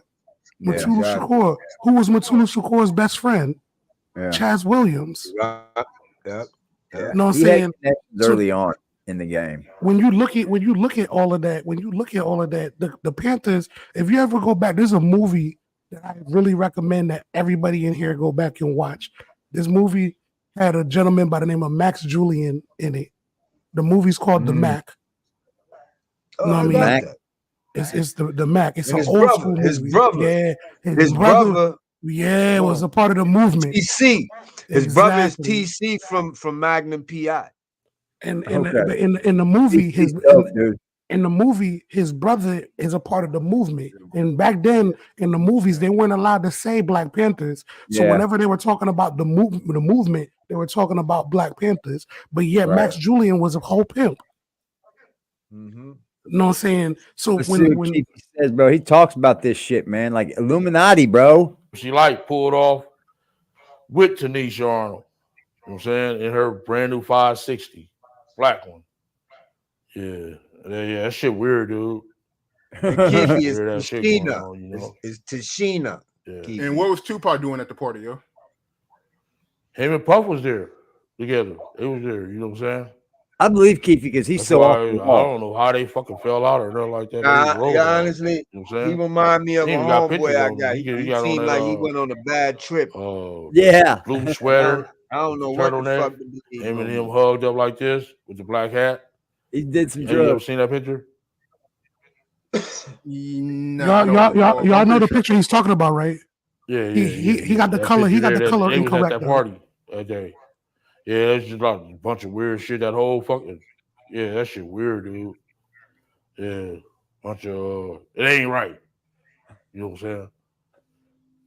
I'm not no gay basher or nothing. I mean, none of that shit. But that shit ain't right. You mentioned the samurai, right? The whole party was weirdo out. Yes, sir. I'm gonna tell you something. It was Jada Pinkett. I'm gonna tell you something dark about them. You saying that? You saying the whole party was weird? They was in the boy grooming too. All of them. Look. All of the ancient elite were into that. So I'm not denying. I'm not denying that. Like the beginning of time. Yeah, I'm not denying that, but what I am saying is that there's a difference between being gangster and being real. That's right. Yeah. You know what I mean? That's my main point. Like people think that they're one and the same. I don't look, bro. You don't gotta be a I don't gangster like to be gangster. real. No. I like a real motherfucker. I'm moving the energy of Bushido, which is the samurai code. I got that tattooed on my arm, bro. What, you know Bushido? what I'm saying? It's the warrior tattoo on my arm, and that's how I got mad swords in my crib. Like I've did martial arts for mad years. It's just That's what I did. it's something that's it's in my blood. You know what I'm saying? Me too. Beast modes. Me too. You guys are beast mode samurais up in this motherfucker. Me too. Hey, samurais known to if be you bad. watch, Live. If you watch what's the one? The was it the Ronin movie? The 47. Yeah. Yeah, The one with Keanu Reeves. Yes. Yo, One Nation, Angel. Samurais moved around with dogs too. Yeah, you talking about the Tosas, Tosa Inus. The Tosas and the Akitas. See, you know your business. Yeah, bro. Trust me, bro. I know a lot of shit. I just like photos, like clip art and shit for tattoos. The samurais holding the two dogs. Oh, that's fucking fire, bro. Bro, Tosa Inus are known as samurai dogs. Yes. You know what I'm saying? These dogs are known to be able to fight bears, bro. Yes. Bears. Yeah. Hell yeah, hook that shit up. Let me see what he says. Hold on. Damn it, I fucked it up. Even now they still fight him. You ain't fucking up. You ain't fucking up AD because they was at that party that day. Yeah, it's just like a bunch of weird shit. That whole they was road dogs. You know what I'm saying? Him and Puff was there. Yo, hey, now check this out. I'm gonna turn my camera on. Jack, I got resources. Look. Oh shit! You got him one. I got resources. Nice. With no cash app help, Jack. Get a job, Jack. I don't know how they fucking do your thing, dog. Like they was road dogs. You know what I'm saying? They even got pictures. Like of my them. conversation, Walla. The blue sweater with the turtleneck, him and him hugged up like this with the black hat. Have you ever seen that picture? Yeah. No, I don't recall, but I'm pretty sure I came across it. Yeah. That picture there, that they was at that party that day. Yeah, it's just like a bunch of weird shit. That whole fucking that shit weird, dude. You can tell he's serious. It ain't right. You know what I'm saying? No, he might be high. Nah, real quick, AD, pause that. I sent you a link in the back shit. The party that he's talking about, the thing is, Keefy D, he's old. He just got the color of the shirt wrong. But this is the picture he's talking about. Yeah, when he asked Vlad if he's seen the picture before. Yeah. Let me see. I don't. You know what I'm saying? I got you. Back then it was I was banging on the West Coast because y'all was banging on the East Coast, so you know what it was. I wasn't trying to. Yeah, it was definitely that. This is the party he's referring to. Oh yeah, I seen that. Is it the party? Yeah, because the party. When he's referring to the turtleneck and the black hat, he just had the color wrong. He just had the color wrong. But this is the party he's referring to. I still rock that crystal, bro. Now think about something, right? I heard Dog Soldier say one time on one of his lives about like people selling their souls or whatnot, right? Yeah. And then it makes me think now about an interview that Tupac said where he said, there you go, Lala. How can you continue to be an angel when you're in a room full of devils? You know what I mean? And when Tupac says that, it actually makes me think that Tupac was more like the original Kanye West. Yeah, because he definitely was. Because I think that Tupac, I think Tupac had such a reverence for the music and such a reverence for hip hop because it inspired like hip hop and his community. That's right. And his people.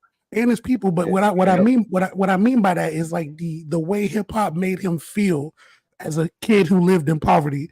He had so much reverence for that when he got into the game and started to see how dirty it was, it made him like discouraged about the game, and then it started making him rebel against the game. And if you look at if you ever get a chance, go back and look at some of Idi Amin's interviews in either him or Muta Napoleon.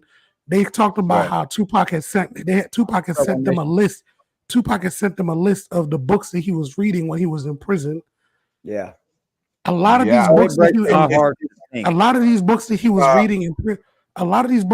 reading in prison were recommended to him by Madonna. Who is Madonna? Yes. Madonna is like one of the number one Kabbalists in the entire industry. Yes. So when you look at that list of the books that he was reading shit from Sanger, the chick who did the whole Planned Parenthood thing. He was reading books about the Illuminati. He was reading about all types of occult type shit. So it's not hard to believe that he was, he looked at that and was like, yo, I'm not really with this. And if this is what I need to do to be able to get ahead in the game, that would explain why he decided to go with Suge, because Suge wasn't doing that. It breaks my soul to think what Tupac could have been right now, bro. It just breaks my soul to think what that man could have been in right now time. Is like, wow. Like the future was more than bright for that young man. I don't see them allowing Tupac to mature. Nah, he had to go. Bro, there's no timeline in the multiverse where Tupac lived past the age of 25, bro. That's what I'm telling you. I know, but still, bro. That shit ain't right. His light was too strong. The whole party was weird. He was a strong black man, bro. He was. Jada Pinkett. He definitely loved you saying that. You saying the whole party was weird, which made him even more powerful and more. I'm confused. Yeah, I was off. I guess it was Illuminati. It's just weird. I ain't love Tupac when he was. I know I wouldn't want to be part of no shit like that. You know what I'm saying? I'm from the old school, dude, and that shit wasn't really tolerated with my generation. You know what I'm saying? Yeah, hate crime. Look at that though. Look at that. Like that. It's more, more open now. You know what I'm saying? But back what then, he's basically saying is he didn't have that mentality. But it's more, out there now. The incident y'all had with Warren G and Kid Frost. Tell me about that, my man. Okay, Kid Frost had gave a party at the House of Blues. One of our big homeboys wanted to go with us. You know what I'm saying? So he went with us, and he said, "Oh, you young niggas have fun." So one of Kid Frost's homies still on my big homie, but he didn't know that he was around. It was maybe about 20 of us. So the dude that socked my big homie, we beat the dog shit out of him. So my big homie, he came to. He like, that's the motherfucker. We like, yeah. And there was 2 security guards had him. Had the dude that we beat up from Kid Frost entourage. So my big homie, he would have knocked that motherfucker out while the yellow jacket, the yellow jackets with the event security, they had the dude. So my homie still knocked him out. Boom!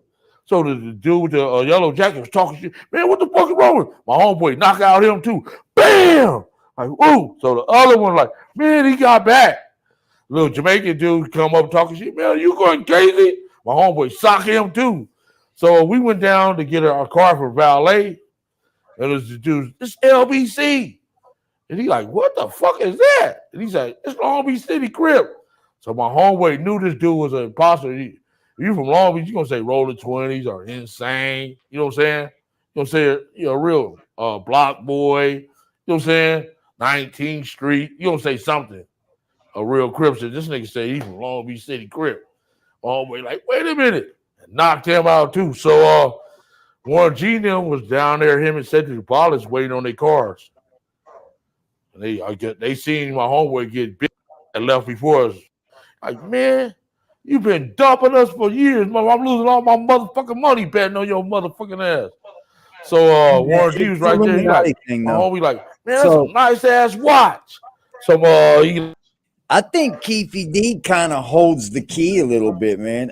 And does he have any proof that Puffy tried to set this all up? Does he have any proof of it? The proof is dead. Is dead. Zip is the proof, and he's dead. Zip out of there. No, I mean, so because Zip is dead and because Zip never gave him the money, Diddy ain't gonna go down because of the Tupac shit.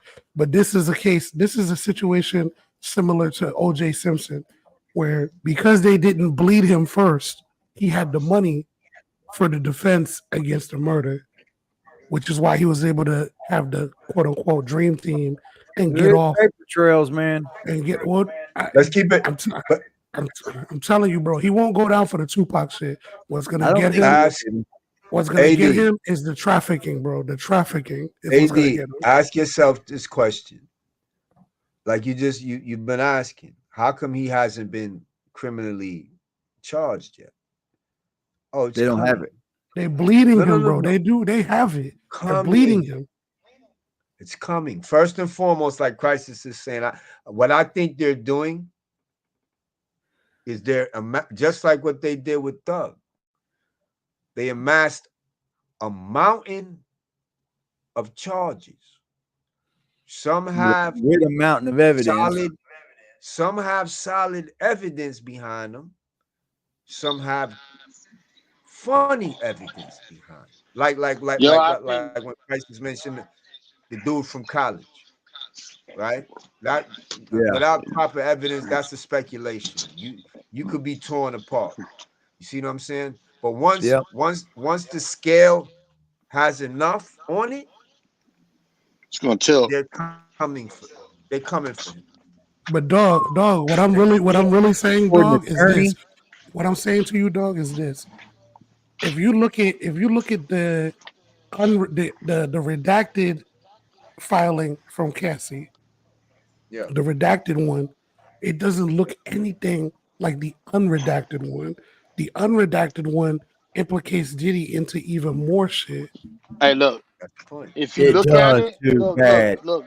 The Tupac shit is put out there to kill his fucking image. Everybody knows about the Tupac, Biggie shit. Everybody knows about that shit. That's there to assassinate his character, right? And then Cassie is put out there to assassinate his pockets. And now Liberty, before you kill a man, Liberty, what do you got to do first? Well, you got to take all his kill the name. Bro. No, you got to kill their name first. You got to kill their name first. Like, you gotta bleed them. Yeah, so they bleed. They're bleeding him, bro. Everybody hit that like button for me, y'all. All that shit with Pac and shit. That's just because everybody knows that story, man. That's there to assassinate his character. That's there to fucking drag like a little bit of doubt into the fucking situation. Mm-hmm. And then Cassie comes in and then she bleeds his pockets. Just like, okay, look at what they did to Murder Inc., bro. Exactly. Woo. And look, you remember they bled everybody's pockets. So whenever they wanted to go out after the real person they was going after, nobody was there to help them out. Nobody could loan them money. Nobody could fucking. And that's why Preem ended up with I think it's 2 life sentences, some crazy shit. Right. Because the pockets got bled, and that's what they're doing to Diddy right now. They're bleeding him. They're bleeding him. And, like a stuck pig, bro. Bro, listen. And the thing is that you know what I would like to find out. And AD, I know you're a fucking genius at digging in for information. I would like to find out who tipped off Russell Simmons, because Russell Simmons was so far ahead of those allegations that he had already sold his stock. I bet. He had already sold his stock to Kimura before the first person even came out against him. So that means that somebody already told him that this was coming. I would like to find out more about the Maybe Russell Simmons look, case. maybe it was just his gut instincts. Like he figured out that he did enough bad shit. Attorneys, man. If I you're agree with that. I honest agree with your with you with attorneys and that. you But tell him you've done fucking, shit like that, he's gonna tell they'll you be like, get get the the fuck fuck out out of of here. here. Yeah. Go buy. Or maybe it was BBA. Nah, relax. We don't even, you don't even got to do all that, bro. We can exist on the algorithm without the mention. Yeah, that's true. You're right. I think But I think that you're right, AD. Sorry, dog. I think that you're right. Either fucking he had mentioned something in that clientele privilege, and the attorney was just like, "Look, you got enough money, man. You need to go buy you a fucking island and get the fuck up Yeah. out of here." Or you gotta really be fucking honest with your attorneys, because man. you got to understand this shit was like a decade ago, man. Russell Simmons been on that island. All right, Bro, but Russell Simmons got the. What you saying, dog? Go Let ahead. me throw a round piece in a square hole right quick. Yeah, yeah. See if we could force it in, right? Now, Puff Daddy, that shit.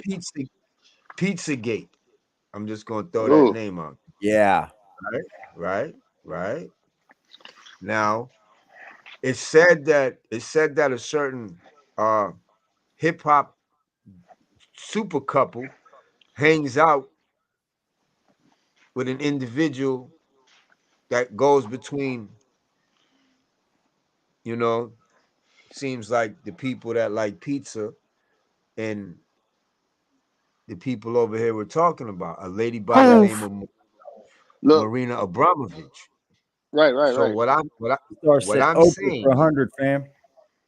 what I'm saying is I've been for the past 2 weeks I've been diving into this guy. His name is John Todd. Right? All right. He changed his name. His name was Cullen first. Yeah, I seen the videos of him. What's the name of it? Right? His original name was John Todd. John Todd? Yeah, he goes by the name of John Todd. If you You look gotta at, do not is to look cut up you the off, John dog. Todd tape.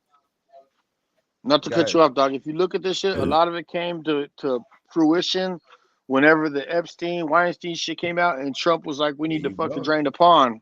There you go. No, he ain't drain. He wasn't talking about draining no pond. He said we need to drain the swamp because the swamp. He said the swamp was deeper and wider than he ever thought it was before he got into office, and it extends itself to every level of our society. Every level. That means the entertainment. That means the education. That means the fucking news.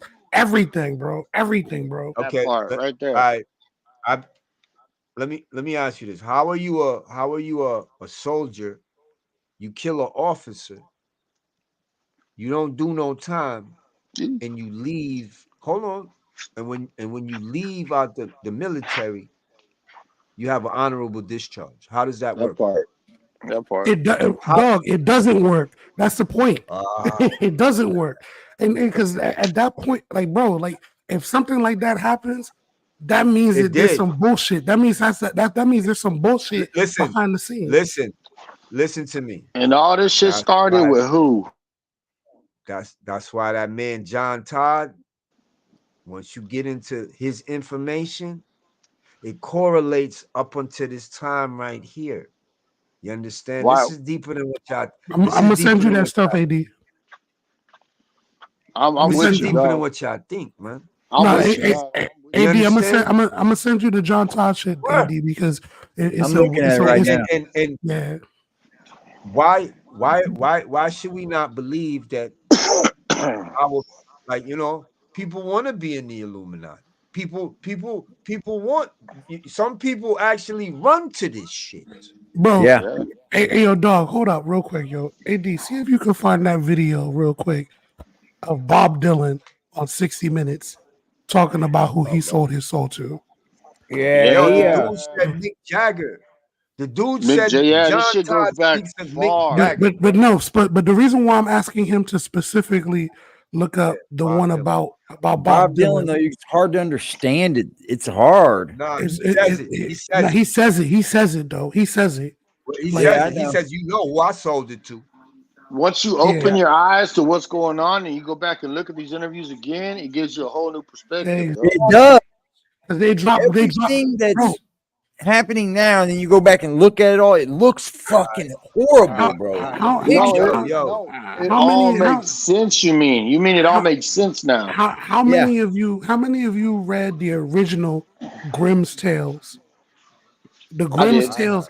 So, okay, so with the original, all of the original Grimm's Tales are dark, horrible. They're very dark, extremely dark. Now, even the story. So hold up. Even the story about Hansel and Gretel, dark as fuck. That one. Dark as fuck. Can't be darker than Jack. One. So nah, bro. Let's not. Listen. Hold on one second. Let me put this PSA out there real There's quick. no need, bro. Yeah, there's no need for that. There's no need for that. So let's just move with what we're actually talking about.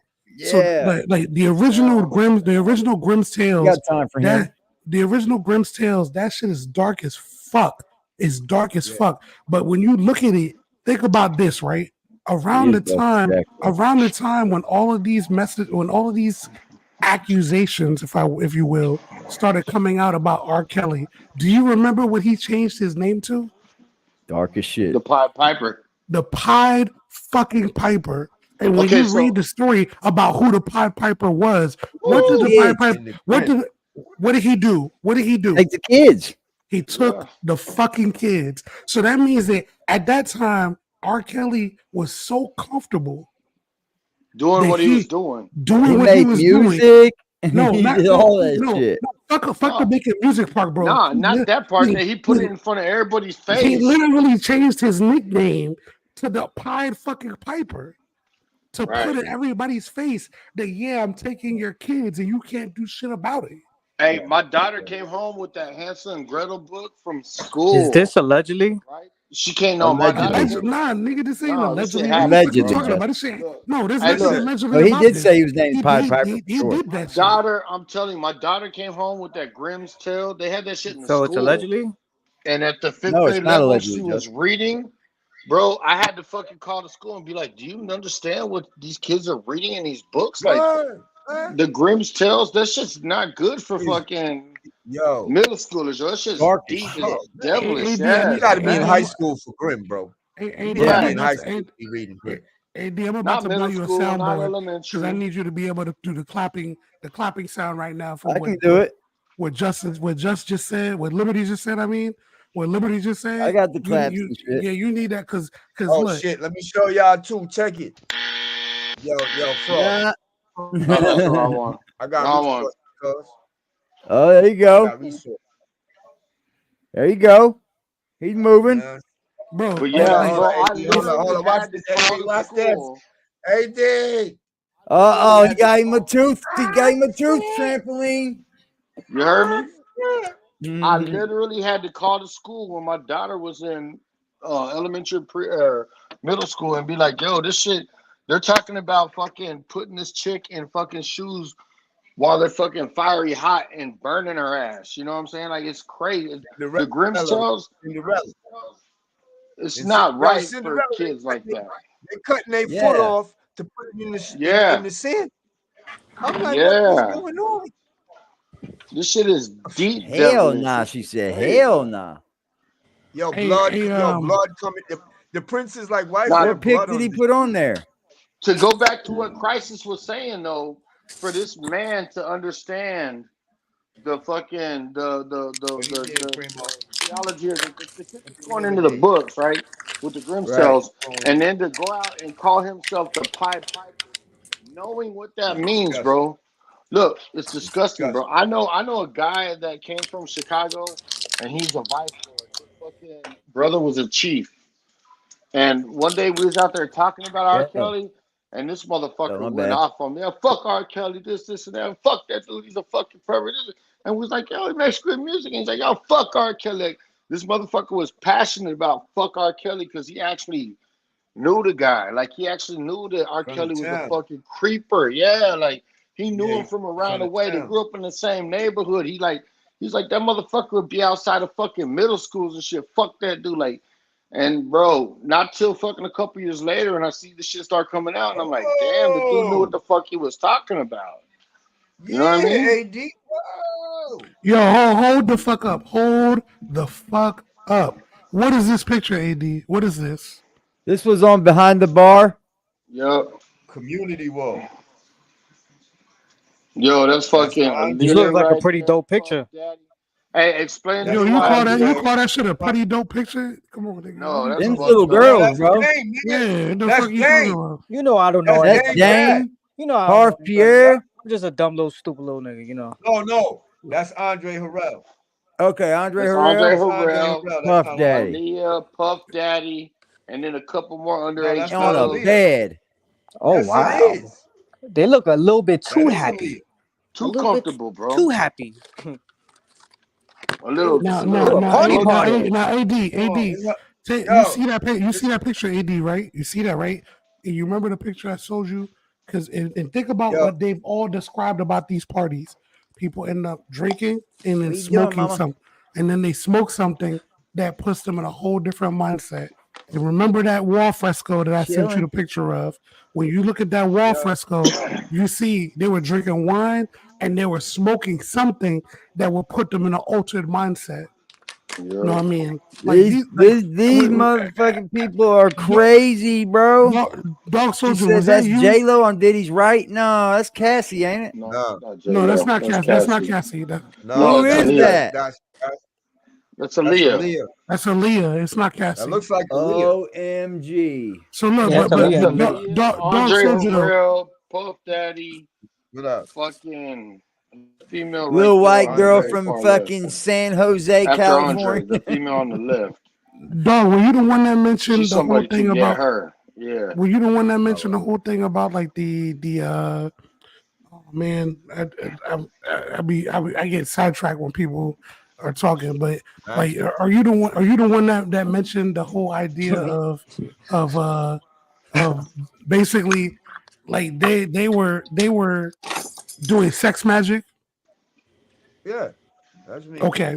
Okay, so Yo, they look, was feeding these girls okay, synthetic fucking so look, ecstasy and ecstasy and Yeah. shit like that. I'm gonna mention one name, just one name, but I'm gonna ask you, Dog Soldier, specifically to you. Who did you hear? What rapper did you hear who became a mogul? Yeah. Who also lives by this dude's name? Aleister Crowley. Aleister Crowley was from fucking Italy, bro. It's He was the first not. man bankrupt. Hold on, They dog. made him leave No, he's Italy, not. bro. No, he's not. Hold up, AD. Hold up, AD. Hold No, up, he's AD. not from Italy. Yeah, hold No, up, he AD. was He's not he from was Italy. made to leave Italy. No, AD. Hold up. Yeah. There's a reason why tell I'm you why. asking. There's a reason why I'm asking Dog Soldier. So, What like, you Dog okay, go Soldier. ahead. Jay-Z. Who is Aleister Crowley? Okay, Jay-Z. you mentioned Crowley. Jay-Z, right? Or Crowley. The most- So you Yeah. you mentioned he's the- you he- mentioned he's- Jay-Z, he's- right? Yes, He he's was the first one to wear the mark of the considered beast, to wasn't be. he? Yep. Yep, the No, 666 no, and Hold full head. on. No, go ahead, dog. Go ahead, dog. No. Go ahead, dog. Crowley never. Listen. Crowley never wore any tattoos. Crowley's mother named him 666 the Beast. That his mother called him that. No, but hold up, dog. Crowley. Hold up, dog. Explain what you mean by that, because it's not just that she named him 666. It's because she understood the etymology. She understood the adding of the numbers together to what it was going to become. Oh, my bad, the numerology. Before He believes in he was witchcraft, already. though. Listen. He was already having. Listen.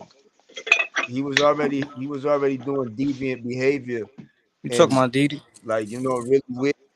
Nah, he was banging down the maids and all that. He was acting up. So he went away. They had this occult situation over there. I think it's called the Golden Dawn or some type of Yeah, dawn. It's the Golden Dawn. It's the Golden Dawn. Yeah. Right. He joins the Golden Dawn and realizes, yo, y'all on some pussy shit. Y'all not really doing this. So he said, all right, I'm gonna show you how this is fucking done. Yo, Take this to the next there's a level. ritual. Right. There's a ritual, bro. It's really a ritual out here that you can try to do, and supposedly at the end of it, you will have control over demons. Crowley never. But dog, tell him how far he took it. Tell him how far he took it. Who is Bro, he who took it is so far enough that who is Mussolini banned no, him from Italy, bro. So look, Sex magic. dog, who is the most famous person who is not related to any type of entertainment that has their name associated with Aleister Crowley? Anton LaVey.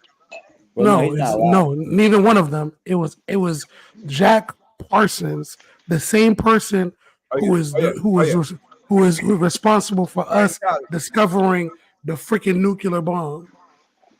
Yeah, and Scientology. Yeah, he was a scientist. That's what Aleister Crowley was first. Was a scientist. He was like a scientist, man. No. Yo, He was not. I He just was know not him a to be scientist, deviant. brother. He wasn't a was just scientist, brother. deviant, bro. Right. Yeah, he was just a deviant. And he had influence. Right. If he existed today, he would be considered an influencer. Jack Parsons was a Alright. person who believed in Aleister Crowley's essentially his doctrine, right? And the idea is that they were able to create through sex magic. And this is how look, this is and dog, this is why I love having you on the stage, because you be talking about this shit sometimes, but people, I don't think people. They say he was a philosopher, a poet, a painter, a novelist. I don't think founded people the religion of Thelema. I don't think people understand how important sex magic actually is. Aleister Crowley had a whole sex magic ritual. Yeah, he put the K in magic for that. Hold I up, know he all had about that stuff. Hold up. He had a whole sex magic ritual with Jack Parsons that supposedly tore a hole in space time. Oh, we got that stuff in my shop. He was a drug sex fiend. He was self-proclaimed to be a sex fiend, and that's all he wanted to do. You got love rituals, all that. He was a self-proclaimed dope fiend and sex fiend. You can't. You're not. Yo, AD, respectfully, brother. You can't go off of the Google. You gotta. Oh, I'm not, bro. I've read books about this dude. No, I get it, AD. But respectfully, bro. Like, this man had control over demons, but what it is? Oh, I know he was a witch. Word. He was a witch, bro. AD. In his book of the law, in his book of the law, the whole book of the law, he talks about Ewaz. Who is Ewaz? Ewaz was an entity that when he went into the Grand Pyramid, his wife at the time got overshadowed. What does that even mean? What does overshadow mean? Overshadowed is because we're all avatars. I just want you to understand that we're all avatars. So because what I mean by avatars is that we're vessels that are occupied by souls, right?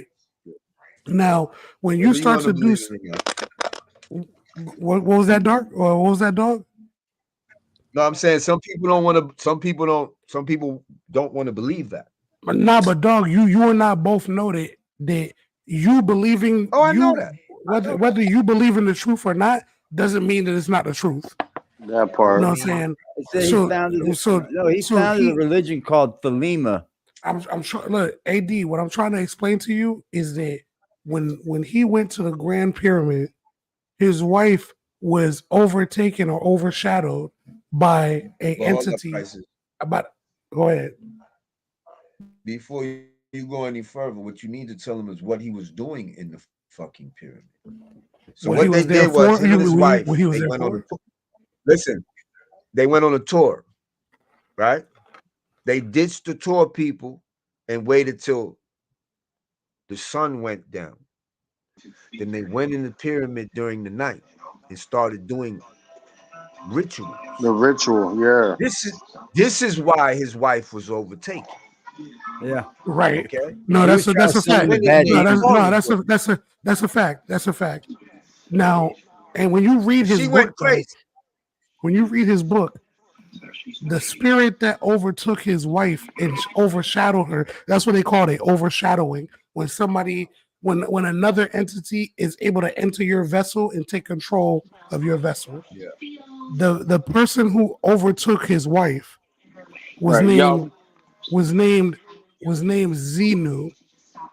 I'm sorry, Yeah. not Xenu. My bad. Xenu is the one from Scientology.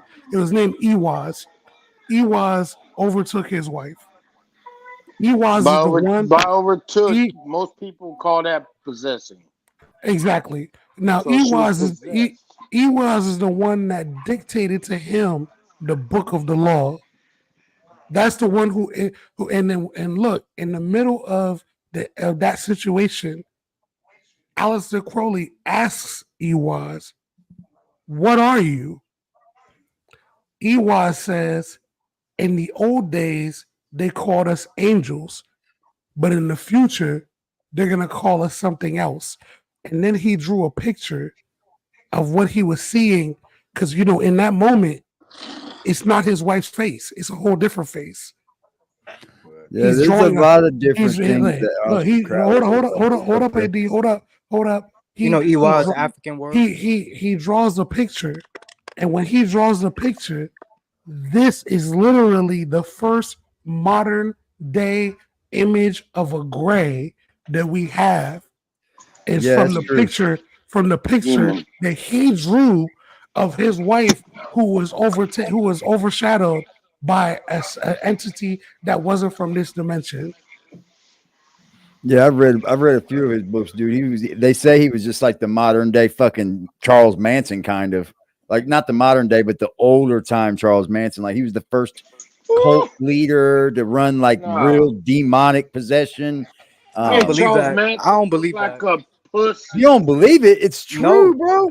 I'm not saying that it's not true, but I I'll don't tell believe you that what. he's the. Listen, Wait, listen. hold The You don't on, leader believe of it? Italy, hold bro. on. The I leader believe of that he's not Italy the first one banned because they've him been from doing shit like Italy, that. bro. They've been They doing said shit he like could that not come back to these. Italy.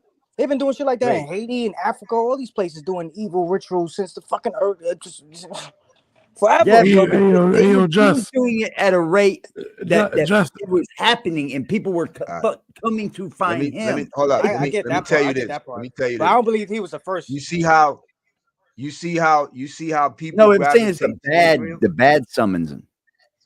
Go ahead, I'm dog. saying I'm you see sorry. the things they speak about Israel, birthplace of Christ, bang, bang, bang, this, that, the third, right? Mm-hmm. Right. Well, you Google this. Where do occultists where would occultists call homeland? England, bro. They're Yeah, Mecca. British. British. It's Yeah, British. Mecca. You British. got it. You exactly got it. that They're island. Mecca. They always refer to it as the island. The Yeah, island he was a is witch what for they're sure. referring to. You know what I Yeah, mean? he was a witch. And look, and I gotta ask this sidebar question. Dog, you from the Bronx? Nah, Queens. Oh, okay, because you said He bong. thought, That bong shit threw me off. I was like, God damn. he But identified. See, Nah, he thought I that used he to was be Crowley thought that he was a prophet that was entrusted to take you to see like the eye, Horus. No. That's not what he thought. That's what it was, bro. He come up with his own No, religion called Selima, bro. That's what. I promise you, brother. I promise you, that is a fallacy. That's not what he thought. Aleister Crowley did not think that he was special. He didn't think that he himself was special. Yeah, he would fashion himself as the Beast 666, but he This didn't was think all the shit he would see in these while he had these spells and no. What I'm saying though to while he you, was high AD, on dope.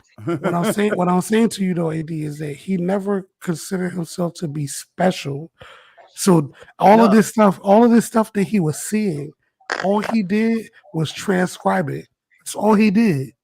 Yeah, That's because he literally all felt he like he did. was entrusted to be like the person that could tell Not, you of this. yeah, the but AD, problem I have. when you say that AD, it sounds like you're talking about a dude named Benjamin Krem, who thinks that he's the person entrusted to tell us about Lord Betrayal as well. Well, I mean, Like, I'm not believing. I didn't ever Right. believe anything else. It's about a guy trying to prophesize, basically. I don't believe it, but the place in Italy. All right, first off, at the time we're talking about, when Alistair was removed from Italy, Mussolini was in control. yeah. So how evil do you have to be for Mussolini to tell you? Yeah, that's very, very true, man. Like he was very evil himself. Listen, dog, listen. dog. That's what I'm trying to say. Especially when everything happening is agreeing with you, but yet Mussolini still removed you. Today, even right now, they won't go to that building. They won't go to that home.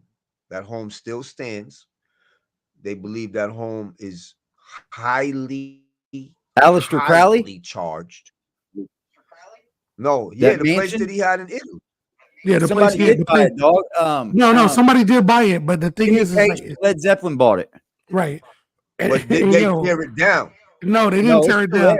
They didn't tear that. But look, AD, It's you like and a I, castle, dude. AD, you and I could talk about the Led Zeppelin part because there's a whole backstory to that as well. Yeah, dude, that's crazy, bro. You know, but look, that's not for right. Remember, I told you got to keep a couple in the clip.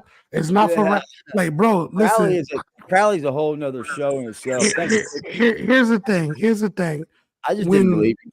When Rome, if for anybody who's a history buff, I'm a history buff. I love history. Me too. When you're a history buff and you remember when Rome was falling, it didn't fall from the outside, it fell from the inside because it became a den of debauchery and all types of fuck shit. And they started doing the shaving. If any of you understand what shaving of chips are, shaving of the chips means that the money, they started cutting pieces off of the money because that was their way of gauging inflation. In other words, the gold coins would get a piece chipped off of it. Smaller. That's what now being restored. They said the house is now being restored. It's been under construction since 2019. Led Zeppelin, Jimmy Page sold it. Listen, it's still there though. Ultimately speaking, here's what we live in. We live in a world like you asked earlier, AD, about the quote unquote Illuminati. Dog clarified it, called it the CFR. There are two wings to the same bird, but that bird is the Luciferian agenda. That's the bird in the middle of those two wings is the Luciferian agenda. All right, here goes the thing too. Peep this. I focus before you hold that thought, Crisis. Before we go any further, I don't care what you could call it Luciferian, whatever. As long as it go back to the devil, doesn't matter, does it? It's the devil. It's a dark and that's exactly what the fuck I'm talking about. The only reason why I say Luciferian is because that's what their documents say. So, like, look, bro, I've been in plenty of rooms. I've been in plenty of stages where people don't like to know what our adversary believes in. They think that they no, they don't know. I know. That what I'm saying is this. A lot of people in the world that we live in today, they're okay with the ostrich approach. Put their head in the sand. Or as long as they don't get nothing from it. As long as nothing happens to them. But here's the thing though. When you're fighting a war, it behooves you to understand what motivates the adversary that you're dealing with. And the reason why it behooves you to understand what motivates the adversary you're dealing with is because then you're able to understand what guides their decision making. Right. This is the part that, and I'm gonna call all of us in here. Hold up. Let me go back to the chat. Hold up. Okay. All 16 of us in here right now. I'm gonna believe that all 16 of us right now are all urban fans. Yeah, they go ahead. So what I'm saying is that, and when we talk about something like this, we can't be afraid to touch on what it is that the adversary believes in, because what the adversary believes in is what is literally guiding the decisions that they're making. Very true. So the sooner we understand that shit, is the sooner we can understand how we're supposed to counteract what's happening. Correct. They said AD, they was holding pagan church services on Saturday nights for the white dudes. The white supremacy dudes would always attend. I guess Indiana had a service. They had their pagan service in New Jersey. You talking like prison system and shit? Oh, yeah. In prison, they allow for any kind of religion. So it doesn't matter what you believe. You're allowed to hold service for it. And yeah, they were holding. I mean, it takes for a prison to have like a pagan service, it needs to be pretty big for a lot of people. I mean, a lot of people in that place, because not many people are going to go to those things and be set out to be like, you know, racist people, because that's ultimately what it believes in while you're in prison. I don't care how they want to come at it. Like, you can believe you're a Viking all day long, but while you're in the joint, that believes you're also racist. Exactly. I mean, exactly, because it means you chose a side. Because yes. in prison, and we're gonna use a specific word for this in this moment.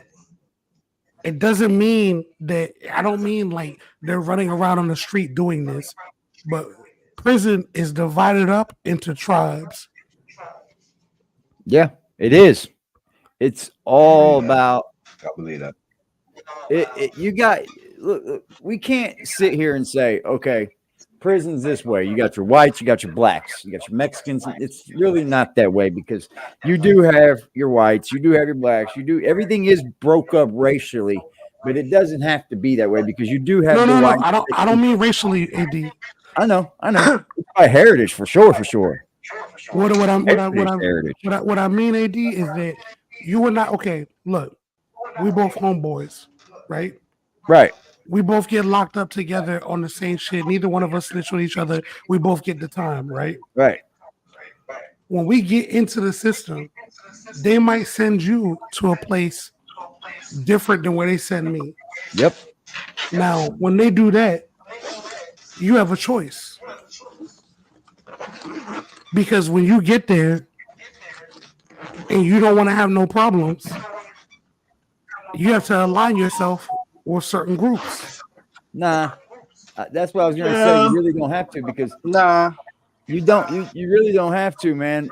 There is a line. Like, let's say, like my group was the black folk more likely, because that's all I could get along with, really. You know what I mean? So it did make it a little bit more rough. Somebody's echoing. They make you check yourself a little bit more. You know what I mean? You got to test yourself. But after I was known to be that white boy, it was kind of easy. You know what I mean? I never really had to align myself with any gang members or anything. And there is some people that do that. No, I'm not saying you need to run align right yourself in there and go right underneath the fucking protection with white boys. I'm not saying you have to align yourself with a gang. I'm talking about like the ideology.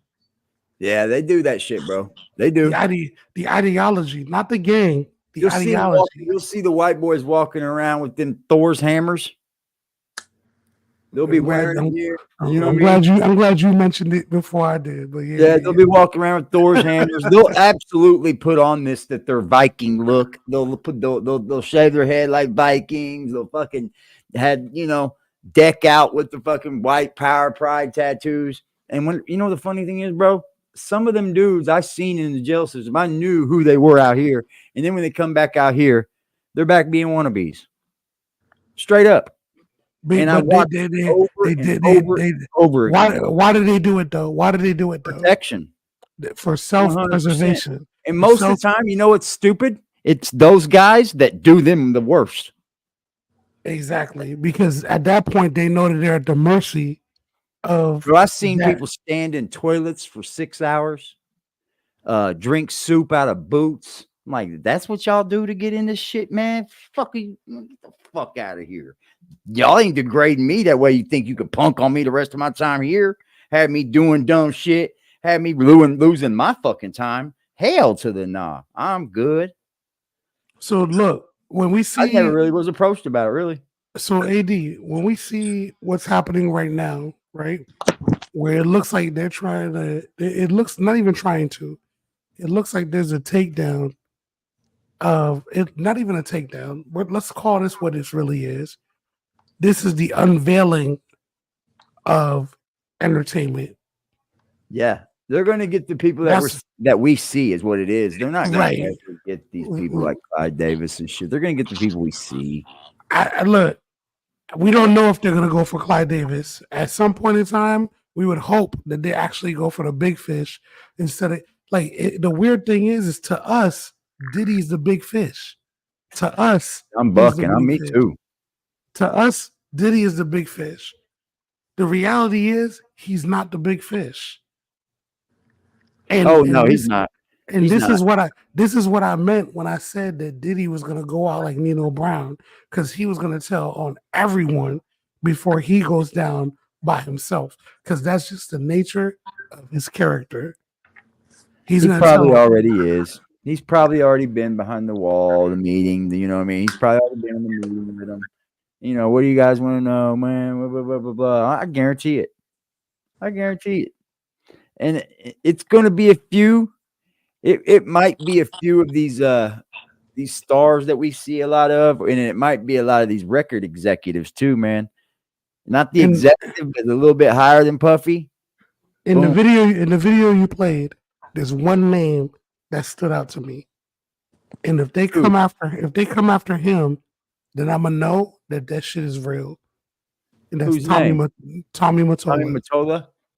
If they come after Tommy Mottola, then I'm gonna know that this shit is real, because Tommy Mottola is a person who was, and his name was associated with so much shit back in the day that I would hear rumors about.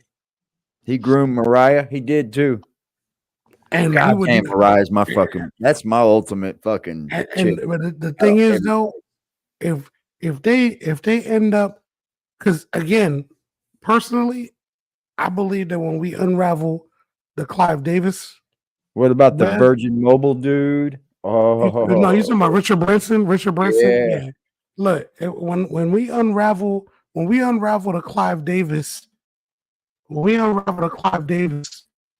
web, we also need to unravel the Jimmy Iovine web with Clive Davis. He's already got a lawsuit on him as well.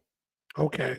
Now, the other name, if they pull Tommy Mottola in, then that means to me, that means that they're about to implode all of entertainment. Oh, yeah. All of it. Because that means that they're now going after Clive Davis, Jimmy Iovine, Tommy Mottola, the real power players who are behind all of this shit. If they're not doing that, then that means that they're just looking for the low-hanging fruit. I get it. Diddy, I get as much as we might like to think that Diddy is a power player, he's low-hanging fruit. Yeah, bro, I get it too. They might just give up a few people that are low-hanging fruit just so they can keep the big wigs out of it, man. They've done that before too. No big deal. That's why you see Diddy trying to fight tooth and nail to try to save himself. But look at the way he's doing it, though. The way he's doing it, you can tell that he knows that the people who know too much about him are the ones who are doing this to him. It's a fact, man. All he can do is say he didn't do it and hope that he has enough money to fight it, but they're bleeding him. And as long as they're bleeding him, as soon as they decide to get to the point where it's criminal charges, a couple of these lawsuits need to go through again. Let's see how many other ones that he agrees to, because let's think the ones that he doesn't agree to, he has to go to court. Exactly. So we're gonna see a lot. I'm gonna keep following this. And Diddy's scared of discovery. That's what he's scared of. Absolutely, that discovery is ugly. Because the discovery is gonna be ugly shit. Well, we're gonna keep covering it, man. I appreciate y'all, man, for pulling up. Yeah, man. Yo, Salute, Crisis. dog. Salute, Just. AD, Just. Y'all boys be good. Gentlemen, have a You great too, night. my man. Salute, Crisis. No doubt. I'm about to jump off here. Hey, keep doing what you're doing. Appreciate you, bro. Put that foot on their neck and keep growing. Appreciate it, brother. You got it. You got it, guys. I said we was going to change this content over here. And the people that show up will show up, right? And the people that don't, we're just here for Jack content. I mean, it don't do nothing to us. I would rather just kind of like rebuild anyway, right? Rebuild from the people that want to see us do shit daily like this. You know, it ain't going to stay on Puffy. I promise you that one. But it's just, I want to stay on this because I can see this, you know, happening daily. This is new vibes daily. Like every time I turn around, there's a new video dropping of someone speaking about Puffy. Gene Deal done went on this platform. Gene Deal done went on that platform and said something different. It's like, if we can get all this and just bring it all together, we can start to figure some of this shit out, ladies and gentlemen, like some fucking YouTube sleuths. Ron Hubbard's another fucking creep. Yeah. All them dudes, man. You already know. But we'll be on their heads, y'all. I'm gonna keep doing this, man. I enjoyed it. I enjoy this. I enjoy when you folks come up and kick it and talk, and we chit chat about the shit we doing. I like discussing shit like that. It started bothering me that I wasn't changing the conversation for y'all, man. You know, I felt like I was not only was I getting over it on just him daily, I thought I was doing you guys a disservice. You know what I mean? We can talk so much more better about other better shit. Like, it's coming to the point where Jack's just fucking grasping for straws, man. I mean, he's just reaching up like, oh shit, fuck, man. There they go. He's taking off. Yep, I'm gonna go right on by you, Jack. I promise. I thought you were in the way, but I realize you're not. You're small fish. That's right. We'll just roll on right on over you. What do you say about that, man? I appreciate y'all pulling up, man. We are aggressive gang.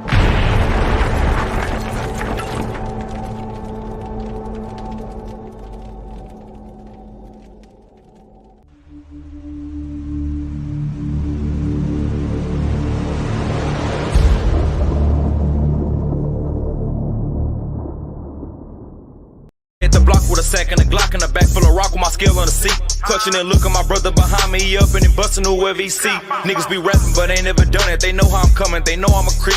Shoot till it stop when I land on my feet, Mr. Louis Gossett Jr. Ah! Ah!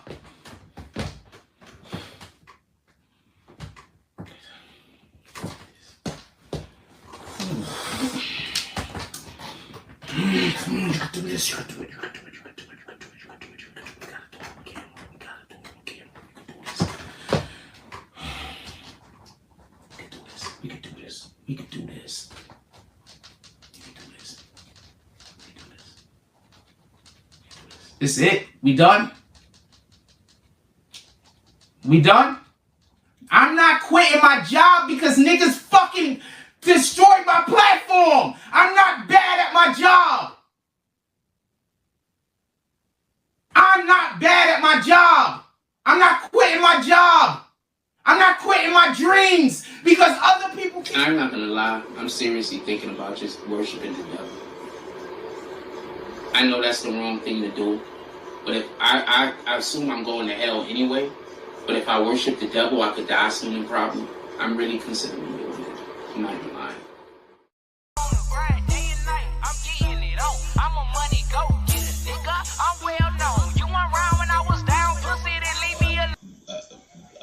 Help, you know, I'm a motherfucking money go getter with a real nigga feeling. I do this shit with ease, bitch. I'm fast life living. I can go in any hood. They love a little nigga, couple of them hate, but stay in their place cause they don't want it with me. See me looking good, beating hard, bumping in my city, riding with that sack in that strap.